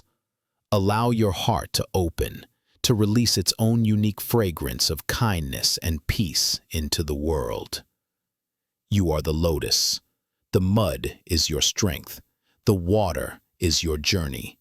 And the flower is your own beautiful, radiant heart, blossoming effortlessly in the light of this present moment. Rest now. Let the quiet waters of sleep hold you, nourish you, and support your silent, graceful unfolding. Part 6. The Gift of Empathy. How Our Scars Teach Compassion. We have walked the path of transformation, from the alchemist's fire that turns lead into gold, to the silent pond where the lotus flower rises from the mud to blossom in the sun. In these journeys, we have focused on our own inner landscape, on the deep and personal work of meeting our own pain. But the journey does not end there. The gold that is forged, the flower that blossoms, these are not meant to be kept for ourselves alone. Their radiance, their fragrance, is a gift that naturally extends outward. The final stage of healing is not a return to a state of perfect, unbroken wholeness, but an opening of the heart to the very world that wounded it. It is the discovery that our deepest pain, once met with awareness and kindness, becomes the very source of our deepest connection to others. Our scars, the marks of our journey through the mud, are not signs of imperfection. They are the luminous maps that teach us the way to compassion. Think, for a moment, of a scar on your own body. Perhaps it is a faint silvery line on your knee from a childhood fall, or a deeper mark from a surgery or an accident. For a long time, we may see such marks as flaws, as things to be covered up, as reminders of a moment of pain or vulnerability. We may wish for our skin to be smooth and unmarked again, as if the wound had never happened. But a scar is not an absence of healing, it is the evidence of it. A scar is a place where the body, in its profound wisdom, has worked to knit itself back together. And often, the scarred tissue is stronger than the skin that was there before. It is a testament to resilience, a quiet, physical story of survival. It says, "I was broken here, and here I healed." Our emotional and spiritual lives are no different. We all carry scars on our hearts. They are the marks left by loss, by disappointment, by fear, by the times we have felt abandoned or misunderstood. These are the tender places within us, the areas where the memory of a first arrow still resides. And just like physical scars, our first instinct is often to hide them, to pretend they are not there, to present a smooth, unbroken surface to the world. We fear that our broken places make us unlovable, that our wounds make us weak. But the path of wisdom invites us to look again, to touch our scars not with shame, but with a gentle reverence. It asks us to see them not as proof of our damage, but as the source of our greatest gift, the gift of empathy. In Japan, there is an ancient art form called kintsugi, which means to join with gold. When a beloved piece of pottery, a tea bowl, a vase, a plate, is broken, it is not thrown away. To discard it would be to dishonor its history, its service, its unique character. Instead, the broken pieces are carefully, patiently, and lovingly reassembled. And the cracks are not glued together with an invisible adhesive that tries to hide the damage. The cracks are filled with a special lacquer that has been mixed with powdered gold, silver, or platinum. When the work is complete, the bowl is whole again, but it is not the same as it was before. A network of shimmering golden lines now runs across its surface, tracing the exact path of its breaking. The bowl's history of being broken is not hidden, it is illuminated, it is celebrated, and the universal belief is that the bowl, through this process, has become more beautiful, more precious, and more valuable than it ever was in its original, unbroken state. The scars have become its most beautiful feature. Let us sit for a moment in the quiet workshop of a kintsugi master. Imagine an old man with hands that are both strong and gentle, his face a landscape of peaceful concentration. Before him on a low wooden table lie the shattered pieces of a simple, dark brown tea bowl. It was a humble object, but it was used every day, and it was loved. It was dropped, and it broke. The first arrow. The owner's heart was filled with sadness and regret. The second arrows. But now the pieces have been brought here, to this place of healing. The master does not rush.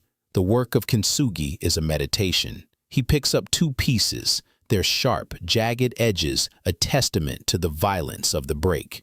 He studies how they once fit together. He feels their history. Then, with a fine brush, he carefully applies the golden lacquer along one of the broken edges. He brings the two pieces together, holding them with a steady, patient pressure until they join. He does not force them. He allows them to find their own way back to each other. He repeats this process piece by piece over many days, even weeks. Each golden seam is a slow, mindful act of healing.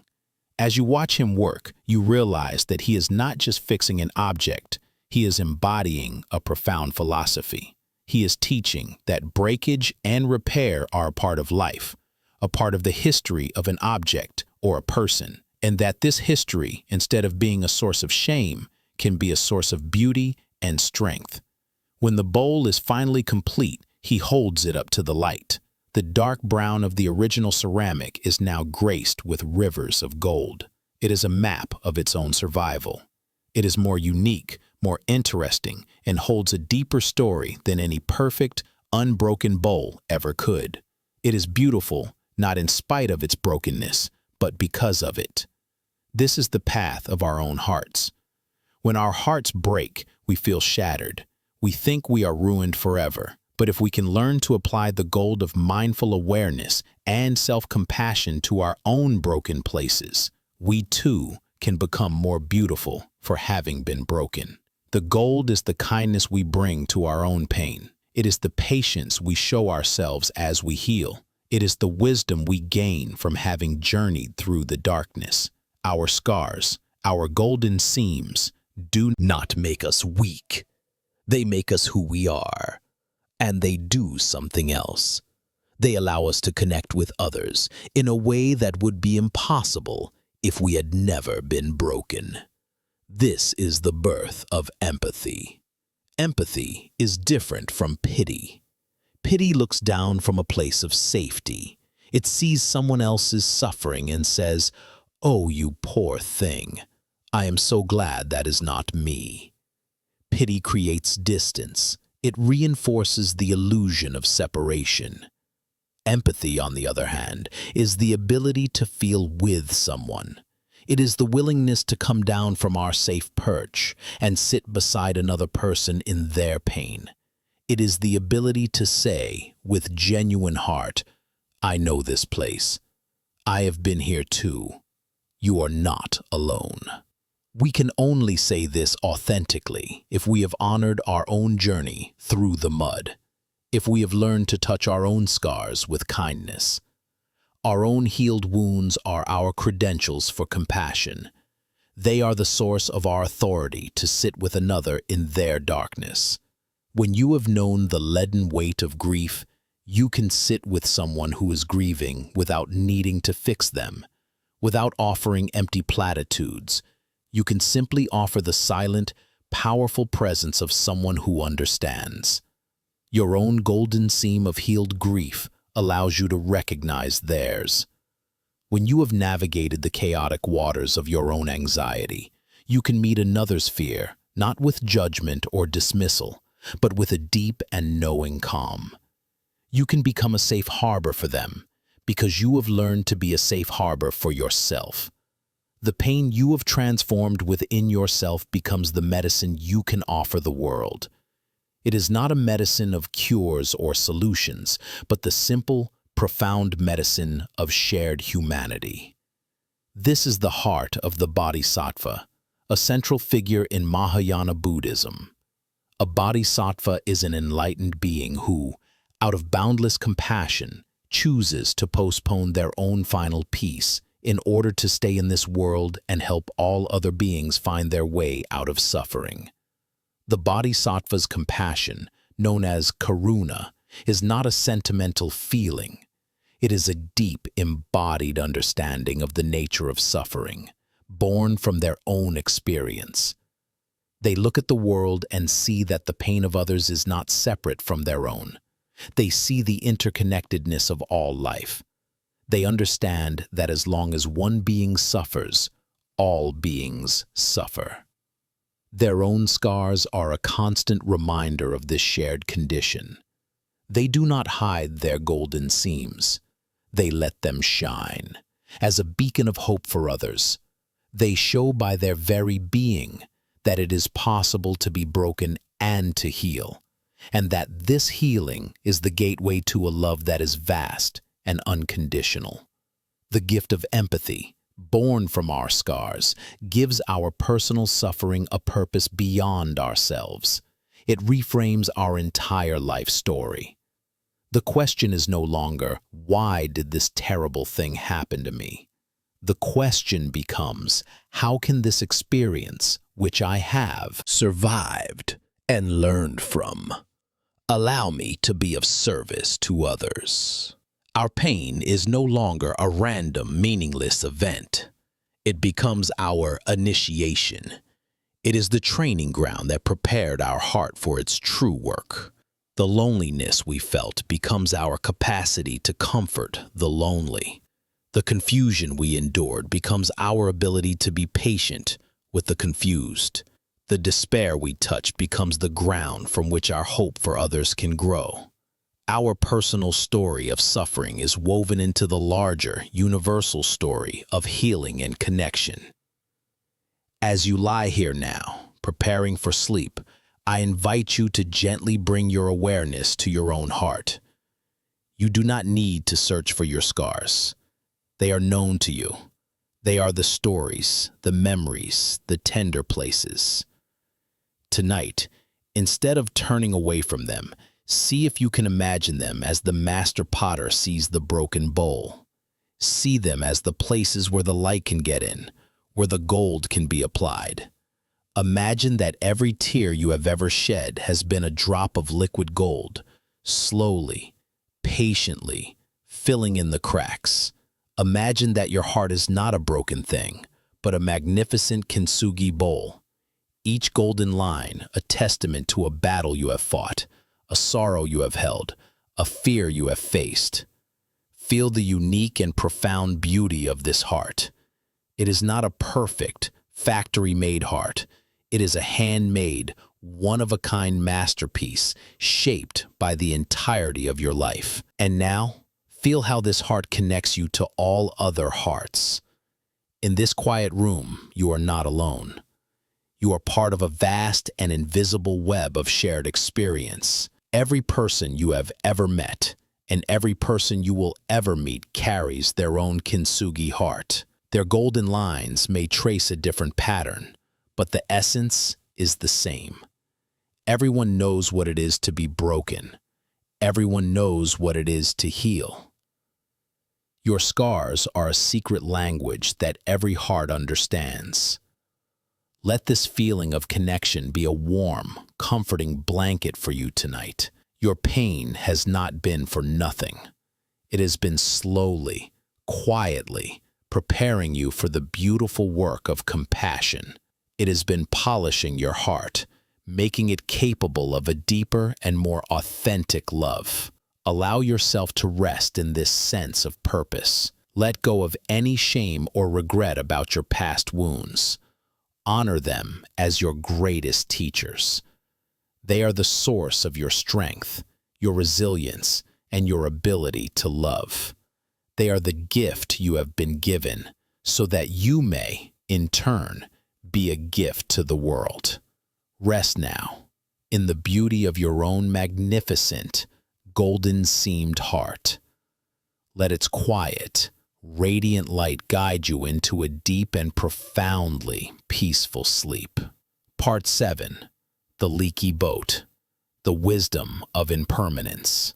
We have explored the sacred art of kintsugi, learning to see our scars not as flaws but as beautiful, golden seams that connect us to the hearts of others through the gift of empathy. We have come to understand that our deepest healing is not about becoming unbroken, but about becoming more beautiful for having been broken.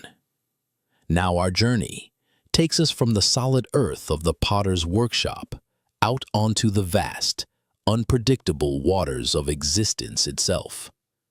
We must learn to sail upon this ocean, and to do so, we need to understand the nature of our vessel. We must learn the wisdom of the leaky boat, for in this teaching lies one of the most liberating and deeply relaxing truths of the path: the wisdom of impermanence. We spend so much of our lives trying to build things that will last. We build solid homes with strong foundations, hoping they will shelter us forever. We build careers, brick by brick, hoping for a security that is permanent.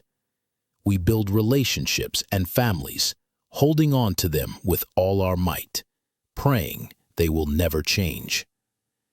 We even build a solid idea of ourselves, a personality, a story, an identity that we believe is fixed and unchanging. We want to believe that our boat is sturdy, solid, and perfectly watertight. We want to sail through life in a vessel that keeps the unpredictable ocean of reality safely on the outside. And for a while, we can maintain this illusion. The sun is shining, the waters are calm, and our boat feels strong and secure. But then, one day, we notice something: a tiny, insignificant drip of water seeping through a seam in the floorboards. At first, we ignore it, but the drip continues, a quiet, persistent reminder that the barrier between us and the ocean is not as solid as we thought. Our first reaction is anxiety. We panic. We must fix the leak.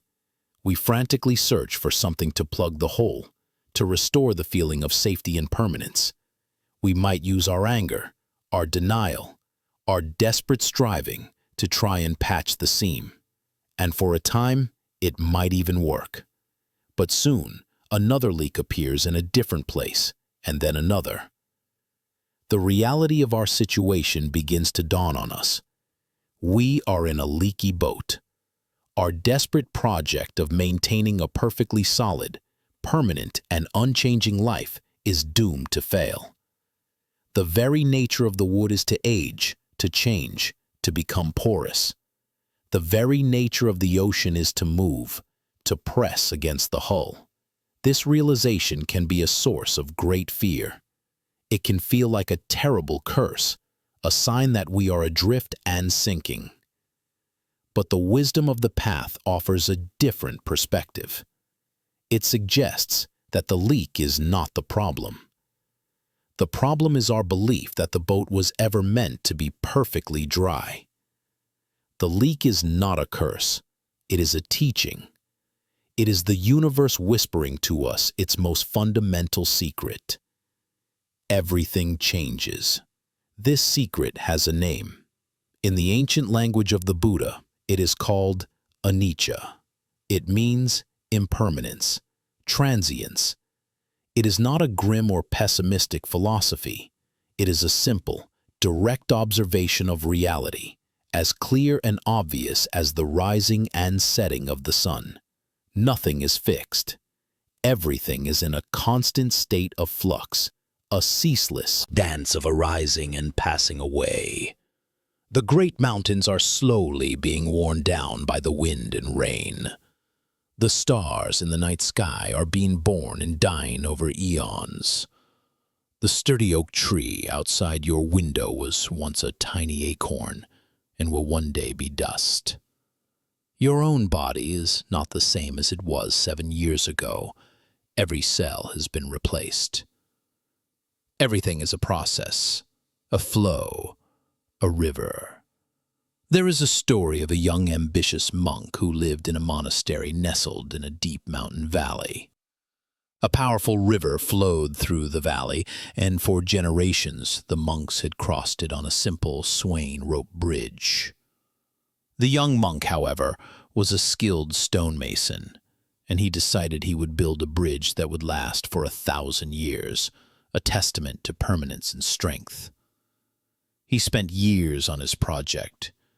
He chose each stone with meticulous care, cutting and shaping it until it fit perfectly against its neighbors. He worked with a fierce determination, his mind focused on creating something solid, something that would defy the river's relentless flow. Finally, the bridge was complete. It was a masterpiece of engineering, an elegant arch of gray stone, solid and unmoving. The young monk was filled with pride. He had conquered the river. He had created something permanent. He went to find his teacher, an old master with a face as serene as a calm lake. "Master," he said, bowing, "please come and see. I have finished the bridge. It will stand for 1,000 years." The old master smiled a gentle, knowing smile, and followed his student to the riverbank. He admired the bridge. He ran his hand over the cool, smooth stones. "It is a beautiful bridge," he said softly. "You have worked very hard. Your skill is great." The young monk's heart swelled with pride. But then the master said, "Now come, I want to show you something even more remarkable." He did not lead the monk onto the bridge. Instead, he led him down to the water's edge, to a place where the river flowed swiftly over smooth, dark pebbles. They sat in silence for a long time, simply watching the water. "Tell me," the master said finally, "can you put your hand in the same river twice?" The young monk looked confused. "No, master," he replied. "The water that is here now will be gone in the next moment, replaced by new water from upstream." "Exactly," the master said. "The river is never the same. Its very nature is to change, to flow. It is alive with impermanence. Now look at your bridge." He pointed to a place where a tiny green shoot of moss was growing in a crack between two massive stones. He pointed to the base of the bridge, where the constant motion of the water was slowly, imperceptibly wearing away the stone. "Your bridge," he said, "is also a river. It is just a river that flows very, very slowly. You think you have created something permanent, but you have only created something that is changing at a pace you cannot easily see.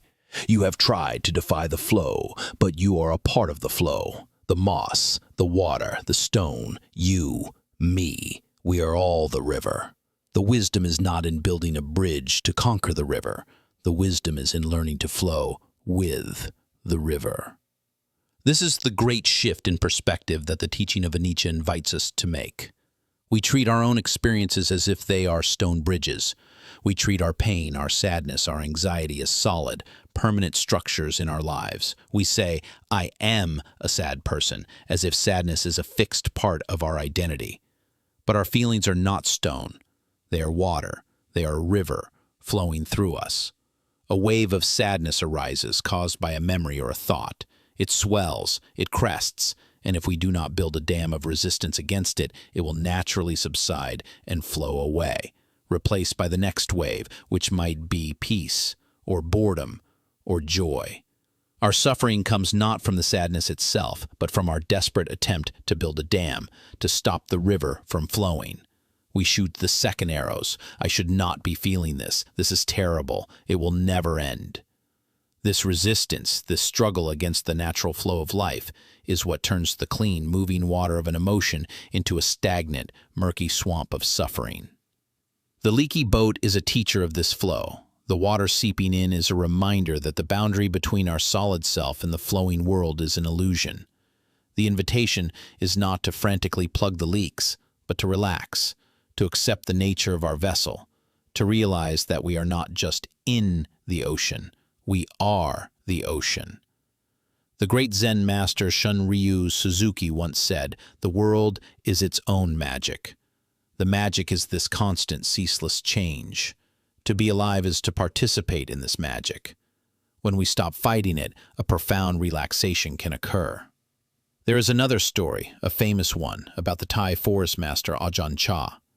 He had a particular glass from which he liked to drink water. It was a simple, inexpensive glass, but he was fond of it. One day, he held it up for his students and said, "You see this glass? I love this glass. It holds my water admirably. When the sun shines on it, it reflects the light beautifully. But for me, this glass is already broken." He smiled. "When the wind blows and it falls off the shelf and breaks, I will not be upset. I will simply say, 'Of course.' Because I have been understanding its nature. I have been seeing that it is a fragile thing, destined to break. I enjoy it fully in this moment, knowing that its time is limited." This is not pessimism. This is radical acceptance. It is the secret to finding joy in a world where nothing lasts. We suffer because we love the glass, and we want it to be unbreakable. We want our youth to be permanent, our loved ones to live forever, our moments of happiness to never end. This desire, this clinging to the impermanent as if it were permanent, is the root of our sorrow. Ajahn Chah's wisdom is to love the glass as it is, a beautiful, fragile, temporary thing. By seeing it as already broken, he was free to love it completely, without the fear of losing it. When we understand the impermanence of all things, we can finally be fully present with them. We can savor a moment of joy, knowing it is a fleeting gift. We can hold a loved one, knowing our time together is precious. We can even sit with our pain, knowing that it too is a temporary visitor, a wave that will pass. The wisdom of the leaky boat, the wisdom of the already broken glass, is the most powerful medicine for the suffering caused by our second arrows. The fear that our pain will last forever is the second arrow that makes it unbearable. But Anicca tells us, with the certainty of a universal law, that this is impossible. Your pain, right now, is a temporary constellation of sensations, thoughts, and emotions. It is a weather pattern passing through the vast sky of your awareness. It is not solid. It is not permanent. It is not you. It is simply a river flowing. You do not have to stop it. You do not have to dam it. You only have to let it flow. Trust that it will pass. It always does. As you lie here now on the edge of sleep, you can become a direct student of this profound wisdom. Bring your attention to the most immediate river in your experience, your own breath. Notice how each breath arises on its own. It swells in your chest, a gentle wave. It crests, and then it effortlessly passes away, dissolving back into the silence. You do not have to hold on to it. You do not have to push it away. It is a perfect miniature teaching in impermanence, happening right here, right now. Each breath is a new breath. Each moment is a new moment. Now, notice the flow of your thoughts. They drift into your awareness like clouds in the sky. A memory, a plan for tomorrow, a random image. Do not cling to them. Do not try to build a bridge out of them. Simply watch them as they arise, float for a moment, and then dissolve. They are not solid. They are as transient as the clouds. Let them go. Feel the sensations in your body.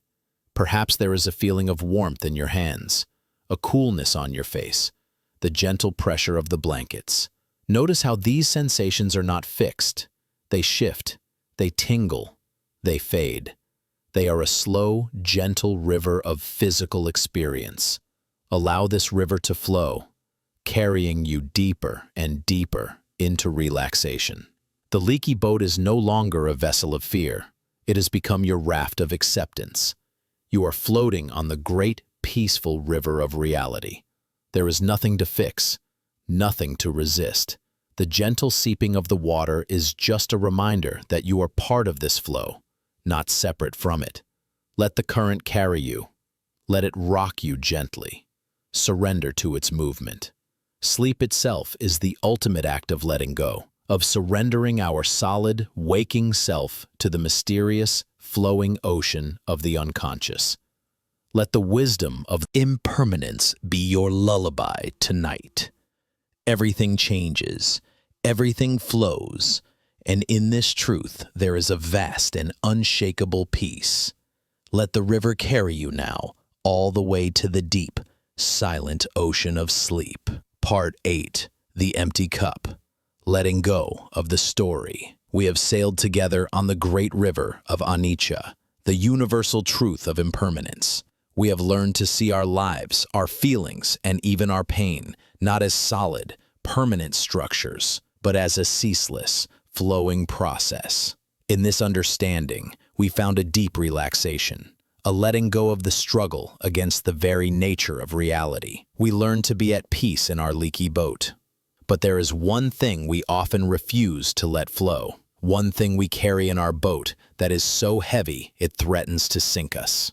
It is the cargo of our own stories. We cling to them, protect them, and believe them to be the very substance of who we are. Tonight, we will learn the gentle art of setting this cargo down. We will visit a wise old master who will teach us, through the simple act of serving tea, the profound and liberating wisdom of the empty cup.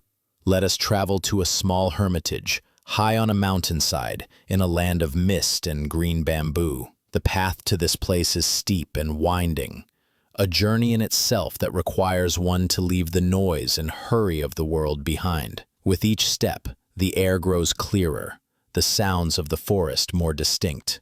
Finally, we arrive at a simple wooden gate. This is the home of Nanin, a Zen master whose wisdom is as deep and clear as the mountain spring from which he drinks. His fame has spread far and wide, though he himself seeks nothing. He lives a life of profound simplicity, tending his small garden, mending his own robes, and sitting in silent meditation. One day, a visitor arrives at his gate. This is not a humble seeker, but a great scholar, a university professor, renowned for his knowledge of philosophy and religion. He has read all the ancient texts, all the commentaries on the sutras. He can debate the finest points of doctrine for hours. His mind is a vast library, filled to the brim with concepts, theories, and quotations. He has come to see Nanin to inquire about Zen, but in his heart, he has really come to display his own learning, to show this simple old master how much he already knows. He carries his knowledge like a suit of armor, heavy and impressive. His cup, you might say, is already full. Nanin greets him with a simple bow and a gentle smile. He does not seem impressed by the professor's reputation or his formal robes. He sees only a man, and he invites him in. They sit on worn tatami mats in a small, clean room. A single, perfect flower stands in a simple vase in the corner. Through the open paper screen, they can see the mist swirling around the dark trunks of the pine trees. The silence of the mountain fills the room. The professor, however, is uncomfortable with silence. He feels the need to fill it. He begins to speak. He speaks of all he has read, of the different schools of thought, of the historical development of Buddhism, of his own complex interpretations of reality. He speaks and speaks, his voice filling the quiet space, his words a great torrent of intellectual achievement. Nanin listens. He does not interrupt. He does not argue. His listening is a vast, empty space, a quiet valley that effortlessly receives the professor's river of words. His presence is one of complete attention, yet complete non-reaction. He simply listens, his eyes calm, his posture relaxed. The professor talks for a long time, and as he speaks, a subtle frustration begins to grow within him. He is getting no response, no argument, no praise. His impressive knowledge is simply disappearing into the master's quiet presence, like stones dropped into a bottomless well. Finally, when the professor pauses to take a breath, Nanin rises. "You must be thirsty after your long journey and your long talk," he says, his voice gentle. "Let us have some tea." He moves with a slow, deliberate grace. Every movement is a part of a silent ceremony. He brings out a small iron kettle and places it over a charcoal brazier. He fetches 2 simple, beautiful ceramic cups. He handles the tea leaves with a quiet reverence. The professor watches, a little impatiently. This is all very quaint, he thinks, but he wants to get back to the important business of discussing philosophy. He has more theories to expound. Soon the water in the kettle begins to sing, a low, soft hum that grows into a gentle hiss. The sound seems to deepen the silence in the room. Nanin lifts the heavy kettle. He holds the professor's cup in one hand and begins to pour the steaming, fragrant green tea. He fills the cup to the halfway point, then to the 3/4 mark, and then to the very brim. The professor watches, ready to receive the tea. But Nanin does not stop pouring. The tea begins to overflow, spilling over the rim of the cup, running down its sides, and forming a dark, steaming puddle on the wooden tray. The professor stares in disbelief. The master continues to pour, his expression serene and unchanging, as the tea continues to spill and waste.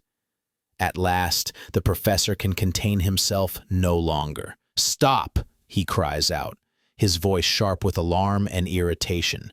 "What are you doing? The cup is full. It's overflowing. No more will go in." Nanin stops pouring. He sets down the kettle. He looks at the professor, his eyes clear and direct, but without a hint of judgment. "Like this cup," he says softly, "you are full of your own opinions and speculations. You come to me with a mind already brimming with your own knowledge. How can I show you Zen unless you first empty your cup?" The professor is stunned into silence. The master's simple, direct action has bypassed his intellect entirely and struck him in the heart. In that moment, he sees himself for the first time. He sees the overflowing cup of his own mind. He sees how his pride, his theories, and his desperate need to be seen as knowledgeable have left no room for anything new to enter. His armor of learning has not been a tool for understanding. It has been a wall, keeping true wisdom out. The overflowing tea on the tray is a perfect mirror of his own state. He is so full of what he thinks he knows that he is incapable of truly learning. The story is not just about a professor from long ago. It is about all of us. Each of us walks through life with a cup that is full, and the most common thing we fill it with is the story of ourselves.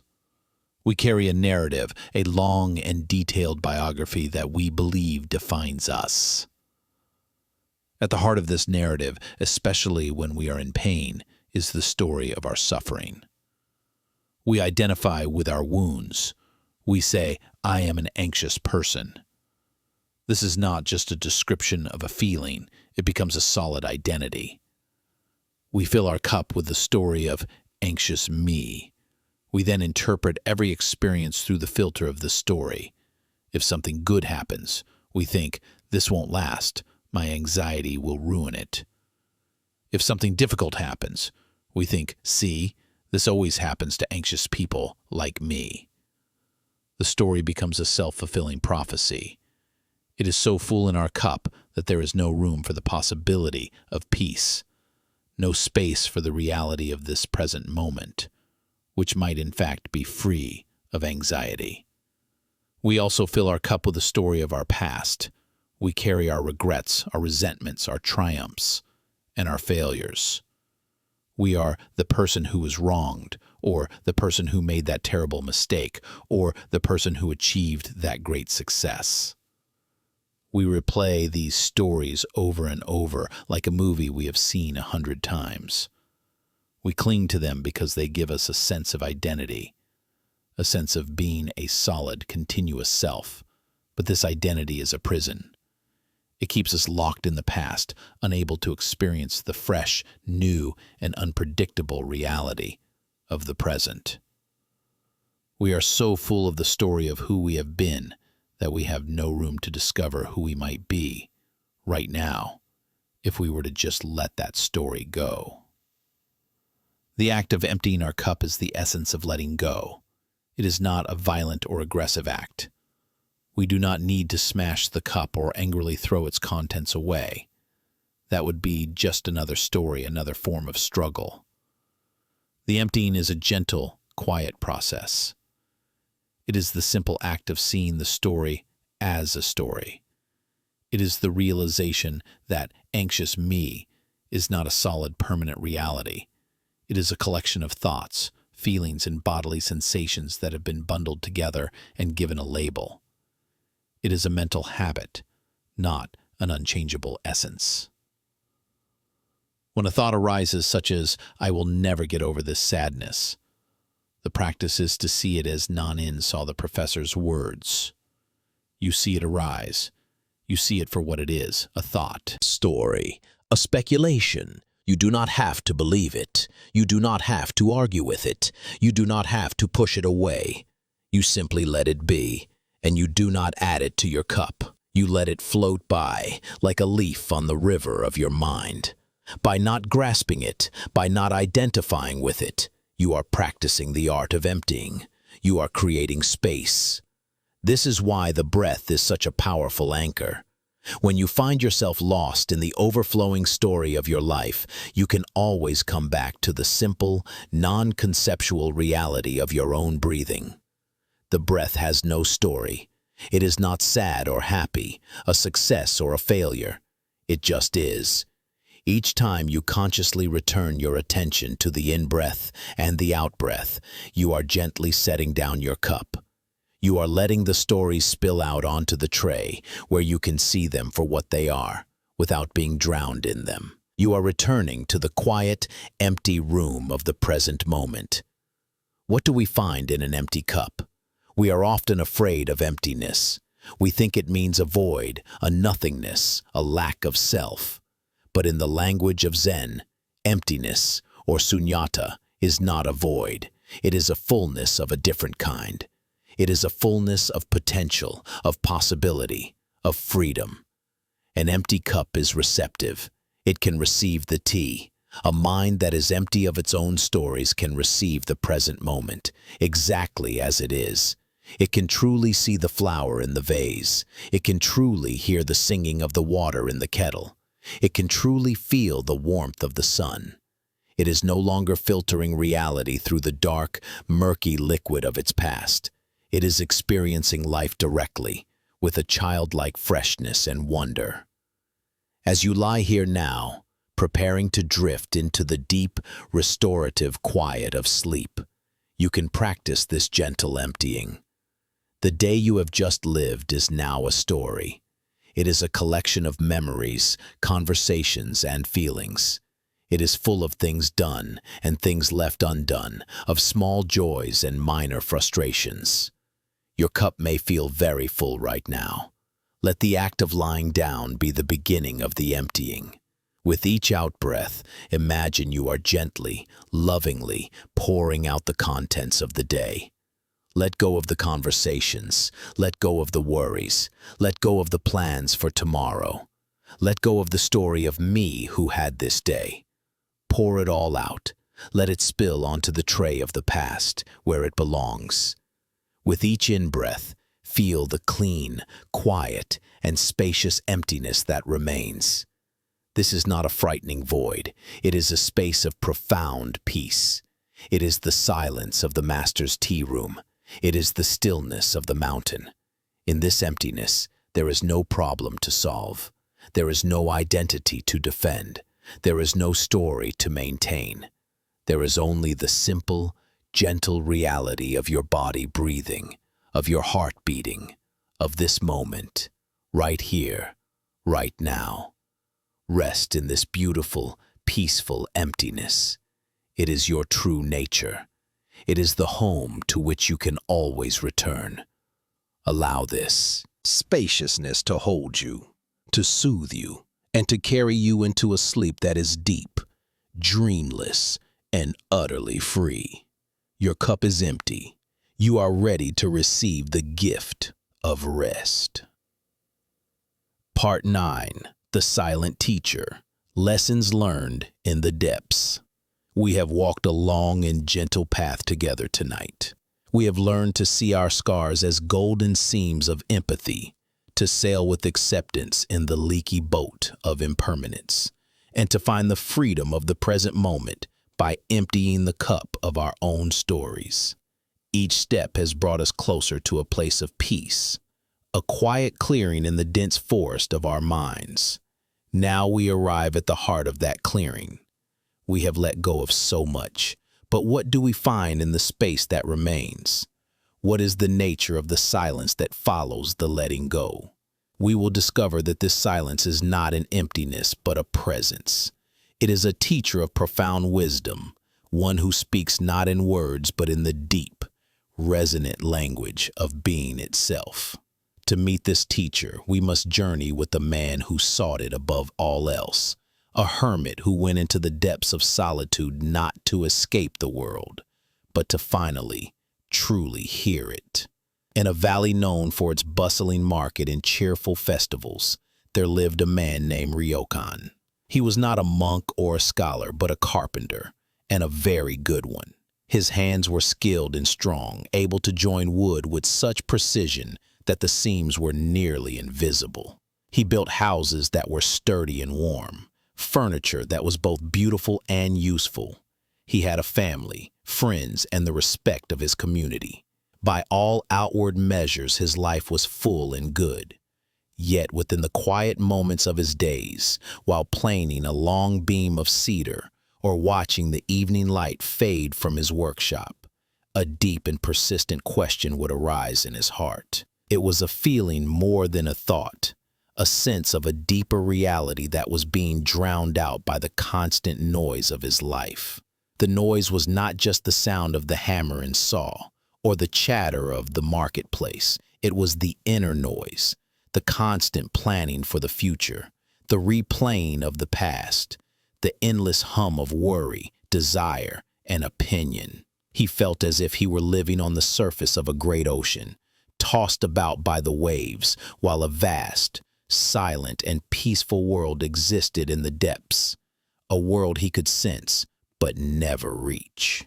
One day, after completing a particularly fine temple gate, he looked at his perfect handiwork and felt no satisfaction, only a profound weariness. The perfection was on the outside, but inside, the noise was louder than ever. He made a decision. It was not a decision born of anger or despair, but of a deep and quiet yearning. He laid down his tools. He said a gentle goodbye to his family and friends, promising he was not leaving them, but going on a journey to find something he could bring back to them. He walked out of the village, away from the familiar roads and fields, and began to climb the great mountain that loomed over the valley. The mountain the villagers called the Old Man, for its silent, watchful presence. He was not seeking hardship or punishment. He was seeking a teacher. And he believed that the greatest teacher of all was silence. He found a small cave, high up on the mountain's flank, sheltered by ancient, gnarled pine trees. It was nothing more than a shallow hollow in the rock, just big enough for one person to sleep, protected from the worst of the wind and rain. This was to be his new home, his zendo, his place of learning. The first few days were a kind of honeymoon with solitude. He felt a sense of freedom and relief. He drank the cold, clear water that seeped from a crack in the rock. He foraged for edible roots and berries. He watched the eagles soaring on the thermal currents below him. He felt the solid, unmoving presence of the mountain beneath him, and it seemed to lend him its strength. The external world was quiet, filled only with the sound of the wind in the pines and the distant call of a bird. He thought, at last, here I will find peace. But the silence he had come to find was a trickster. As the days turned into weeks, he discovered a frightening truth. The quieter the world outside became, the louder the world inside grew. The external silence acted like an amplifier for his own inner noise. With no work to distract him, no conversations to occupy him, his mind, left to its own devices, began to rage. It was as if he had locked himself in a small room with all the ghosts he had been running from his entire life. Memories he had long suppressed rose up with a startling clarity. A harsh word he had spoken to his wife years ago. The face of his father on his deathbed. A childhood moment of shame. Regrets gnawed at him. Worries for his family in the valley below became elaborate, terrifying dramas in his mind. He was assaulted by his own thoughts, a relentless storm of second arrows. He felt a loneliness so profound it was like a physical ache. The silence was not peaceful. It was terrifying. It was not empty. It was crowded with the clamor of his own untamed mind. The teacher he had sought seemed to be a cruel tormentor. Many times he stood at the mouth of his cave, ready to give up, to run back down the mountain to the familiar, comforting noise of the village. One evening, as a storm rolled in, he sat huddled in the back of his cave, shivering with more than just the cold. The wind howled outside, and the thunder echoed between the peaks. The storm outside was a perfect mirror for the storm inside him, and in that moment, something shifted. He was so exhausted from fighting his own mind, so utterly defeated, that he simply gave up. He stopped trying to make the noise go away. He stopped trying to find a state of perfect, blissful silence. He stopped judging himself for his fear and his regret. He just sat there, in the darkness, and for the first time began to listen. He listened to the howling of the wind without calling it frightening. He listened to the pounding of his own heart without calling it anxiety. He listened to the voice of regret in his mind without calling it me. He stopped being the fighter in the storm and became the silent space in which the storm was happening. He became the cave itself, offering shelter to whatever passed through, without judgment, without resistance. This was the turning point. This was the beginning of his true learning. He realized that his mistake had been in seeking silence as an object, as a thing to be acquired. He saw that true silence was not the absence of noise, but the quality of listening that could be present even in the midst of noise. He had been looking for a silent teacher, but he had not been a silent student. From that day on, his practice changed. He no longer meditated to quiet his mind. He meditated to listen to it. When a painful memory arose, he would greet it with a gentle inner nod. "Ah, you are here," he would say to it. "Sit with me for a while." He treated his thoughts and feelings not as enemies to be vanquished, but as weary travelers who had come to his cave seeking refuge. He offered them the vast, compassionate space of his own silent awareness. And a strange thing began to happen. The more he listened to the noise without fighting it, the quieter it became. The frantic, demanding thoughts, when met with this kind of gentle, non-judgmental attention, began to lose their energy. They were like unruly children who had been screaming for attention. Once that attention was given, freely and kindly, they began to calm down. The stories lost their power. The ghost became just memories. And in the growing spaces between the thoughts, he began to hear something else. He began to hear the true silence. It was not a dead, empty silence. It was alive, vibrant, and full. He began to hear the subtle music of the mountain. He heard the sound of a single pine needle falling onto a bed of moss. He heard the whisper of an insect's wings. He heard the slow, grinding sound of the rock of the mountain settling. He heard the deep, resonant hum of his own body, the flow of his own blood. He realized that the world was constantly speaking, but he had been too full of his own inner shouting to hear it. This was the voice of the silent teacher. It taught him not through concepts, but through direct experience. By listening to the patient, slow life of the mountain, he learned the wisdom of impermanence.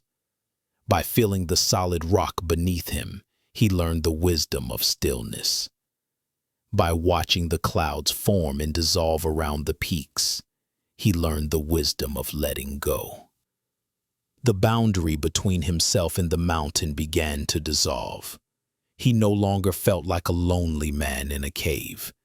He felt like he was a part of the mountain itself. The wind was his breath. The water seeping from the rock was his life blood. The rising and setting of the sun was the rhythm of his own heart. His loneliness vanished, replaced by a profound sense of communion with all things. He had come to the mountain seeking to escape the world, but instead he had found the world in its deepest and most intimate form. He had emptied his cup of the story of Ryokan the carpenter, and in its place he had received the universe. Years passed. His hair grew long and white, and his face was weathered by the sun and wind, but his eyes were as clear and bright as a child's. One day, a young man from his village, his own heart troubled by the noise of the world, made the long journey up the mountain to seek the hermit's wisdom. He found Ryokan sitting at the mouth of his cave, mending a robe with slow, careful stitches. The young man bowed and began to pour out his troubles, his questions, his spiritual anxieties. Ryokan listened, just as he had learned to listen to his own mind, with a vast and gentle patience. When the young man had finished, he looked at Ryokan expectantly, waiting for the profound answer, the secret teaching that would solve all his problems. Ryokan simply smiled.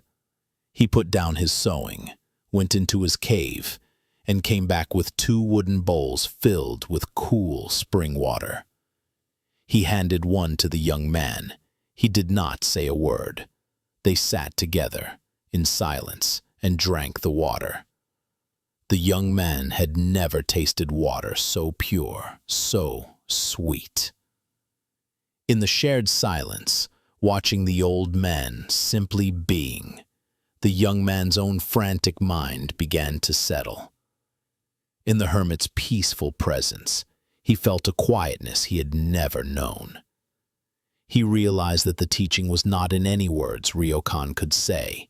The teaching was Ryokan. The hermit had become the silence he had sought. As you lie here now, your bed is your hermitage. The darkness of your room is your cave. The night is your time of great silence. You do not need to climb a mountain to meet this teacher.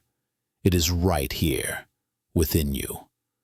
Do not be afraid of the thoughts that may arise in the quiet. Do not fight them. They are simply weary travelers seeking a place to rest. Greet them with the gentle patience of the hermit. Offer them the vast, quiet space of your awareness. Listen to them without judgment, and they will grow quiet on their own. And in the stillness that follows, listen more deeply. Listen to the silent, wise teacher of your own body. Listen to the gentle rhythm of your breath. Listen to the slow, steady beat of your own heart. This is the music of your own being. It is a lullaby of profound peace. Allow this silent teacher to guide you now. Surrender to the deep, quiet wisdom of your own body, to the vast, peaceful darkness of the night. There is nothing you need to do, nothing you need to solve. Just listen. The silence will teach you everything you need to know. It will teach you how to rest. Part 10. The river to the ocean, merging with inner peace. We have come to the final stage of our journey tonight. We began with the raw, isolating grief of Kisa Gotami and discovered the shared continent of human sorrow. We sat by the still pond, learning to witness the ripples of our mind without being lost in the storm. We learned to put down the second arrow, the self-inflicted suffering of our own resistance and stories. We stood in the alchemist's workshop, watching as the lead of our pain was transformed by the gentle fire of awareness into the gold of wisdom. We saw this same miracle reflected in the life of the lotus, blossoming in radiant purity from the dark mud of its origins. We learned that our scars, like the golden seams of kintsugi, are not flaws, but the very source of our empathy. We sailed in the leaky boat of impermanence, finding a deep relaxation in the ceaseless flow of all things. We emptied the heavy cup of our identity, creating a spaciousness in which the present moment could finally be received. And we sat in the hermit's silent cave, discovering a teacher who speaks not in words, but in the profound quiet of our own being. Each of these steps has been a letting go, a softening, a release. We have been like a river, winding our way through the varied landscapes of our inner world. We have navigated the sharp rocks of our pain, flowed through the dark valleys of our fear, and meandered through the sunlit meadows of our quiet joys. Now, the journey of this river approaches its final destination. In the distance, we can hear a new sound, a low, steady, and resonant hum. We can smell a new scent on the air, the clean, salty fragrance of a vast and open space. The river is nearing the ocean. This is the final metaphor for our journey into sleep and into the heart of peace itself. It is the story of our individual self, our small, flowing stream of consciousness, returning to its source, merging with the boundless ocean of pure, peaceful awareness. Imagine yourself as this river. For your whole life, you have been on a journey. You have had a name, a direction, a story. You are the river that began as a small spring high in the mountains, the spring of your birth. You have flowed through the landscape of your life, gathering experiences, growing wider and deeper. You have banks that define you, that give you a shape and a course. These banks are your body, your personality, your history, your identity. You think of yourself as this river, separate from the land it flows through, separate from the other streams it passes. You have a sense of yourself as a singular, ongoing entity. This is the experience of being a person, an ego, a separate self. The journey has had its struggles. There have been times when the riverbed was steep and rocky, and you tumbled and crashed, your waters white with turmoil. These were the times of trauma and intense pain. There have been times when you were caught in a whirlpool, spinning in circles of obsessive thought and worry, unable to move forward. There have been times of drought, when you felt your flow diminish to a mere trickle, a feeling of depletion and despair. And there have been times of flood, when you overflowed your banks in a chaotic surge of anger or overwhelming emotion, losing all sense of control. Through it all, you have continued to flow, always moving, always seeking something, though you may not have known what it was. You were seeking the sea. Every river, by its very nature, is drawn to the ocean. It is an innate gravitational pull, a deep instinctual longing for return. The ocean is its source and its ultimate home. In the same way, our individual consciousness, our small stream of self, has a deep, underlying yearning for a return to the vast, boundless awareness from which it arose. This is the spiritual impulse, the longing for peace, for wholeness, for an end to the struggle of being a separate, limited self. Now, as you, the river, approach the end of your long journey, you can feel the landscape changing. The banks begin to soften and widen. The flow becomes slower, more majestic, less hurried. You are entering the great estuary, the place where the fresh water of the river begins to mingle with the salt water of the sea. At first, this mingling can be confusing, even frightening. The water tastes different. The currents feel strange. The familiar identity of being a freshwater river is beginning to dissolve. This can feel like a loss, a kind of death. The ego, the sense of a separate self, fears its own dissolution above all else. It clings to its banks, to its story, to its familiar taste. It might think, if I merge with the ocean, I will be gone. I will cease to exist. This is the final fear we must meet with gentle wisdom. It is the fear of letting go completely. It is the fear that underlies all our other fears. But the wisdom of the path offers a different perspective. A river that flows into the ocean does not cease to exist. It becomes the ocean. It does not lose its essence, which is water. It simply loses its limitations. It exchanges its narrow, confining banks for a boundless, limitless horizon. It trades its small, individual story for a vast, universal existence. It is not an annihilation. It is an expansion. It is a homecoming. As you lie here on the threshold of sleep, you are standing at the mouth of the river. The day, with its story of you as a separate person doing things, is behind you. The vast, dark, and peaceful ocean of sleep is before you. The process of falling asleep is a nightly practice of this great merging. It is a rehearsal for the ultimate letting go. Your conscious, thinking mind, the river of your ego, must surrender its control, dissolve its banks, and allow itself to be received by the much larger, deeper intelligence of the unconscious. Let us walk through this final letting go, step by step. First, feel the banks of your river. This is your body. For the whole day, it has been your vehicle, your container. Now, you can let it soften. Feel the points of contact between your body and the surface that supports you.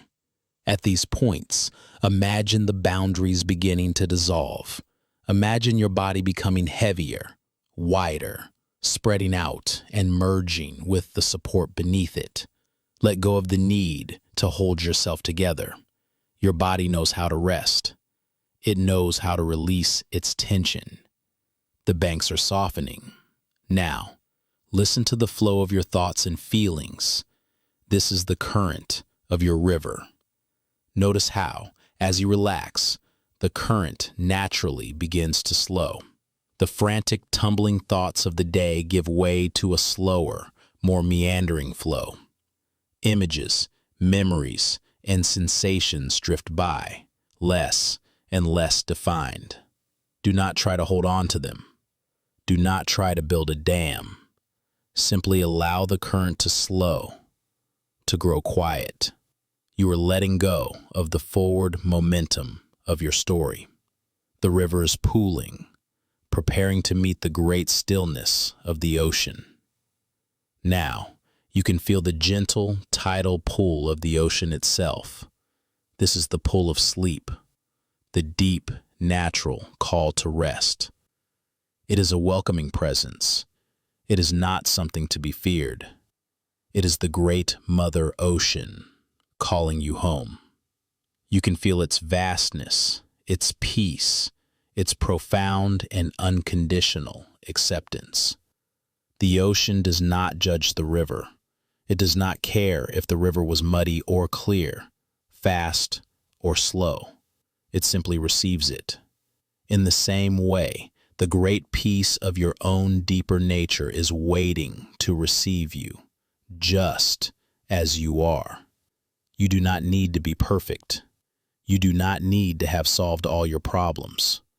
You simply need to let go. The final moment of merging is a moment of trust. It is the moment when the river finally surrenders its last vestige of separateness and becomes one with the sea. It is the moment you let go of the last thread of conscious control and fall asleep. In this moment, the you that has been striving and struggling all day dissolves. The river is gone, but you are not gone. You have become the ocean. You have merged with the state of being that is vast, deep, silent, and profoundly restorative. In the depths of the ocean of deep sleep, there are no problems. There is no anxiety. There is no story. There is only a profound and healing stillness. This is the peace that passes all understanding. It is the source from which you arose this morning, and the home to which you return each night. This journey from river to ocean is not just a metaphor for sleep. It is the entire arc of the spiritual path. The pain and suffering we experience are the struggles of the river, the friction of being a separate self, confined by its banks, believing in its own limitation. The inner strength we cultivate is the growing awareness that we are more than just this river. It is the dawning realization that our true nature is the vast, peaceful ocean itself. The practices we have explored tonight, acknowledging our pain, observing our thoughts, letting go of the second arrow, transforming our lead into gold, finding the lotus in the mud, healing through empathy, accepting impermanence, emptying our cup, and listening to the silent teacher. All of these are simply ways of softening our banks, of making ourselves more willing to surrender to this great homecoming. The ultimate inner strength is not the strength of a mighty river that can carve its way through rock. That is the strength of the ego, a strength based on will and control. The ultimate inner strength is the strength of the ocean, which is found in its capacity to yield, to receive, to hold all things within itself without being disturbed. It is a strength born not of resistance, but of boundless acceptance. When you awaken in the morning, you will emerge from this ocean once more. You will become a river again, with a name, a body, and a day to navigate. But something will be different. You will carry the memory of the ocean within you. You will carry its peace, its silence, its vastness in your heart. The struggles of the river will seem less personal, less overwhelming, because you will know in the deepest part of your being that you are not just the river, You are the ocean, temporarily taking the form of a river. This knowing is the unshakable inner peace that is the fruit of all our practice. So now, as you lie on the shore of this great merging, let go. There is nothing left to do. The journey is complete. You have arrived. Feel the gentle, rhythmic waves of your own breath, like the soft tides of the ocean lapping at the shore. Each wave washes away a little more of the riverbank, a little more of the separate self.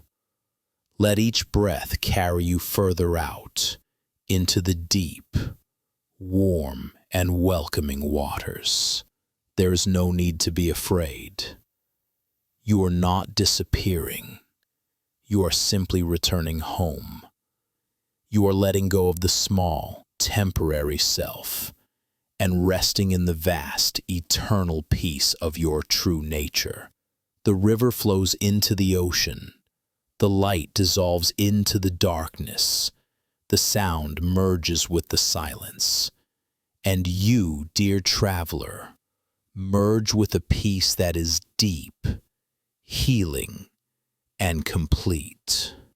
Rest now. You are home.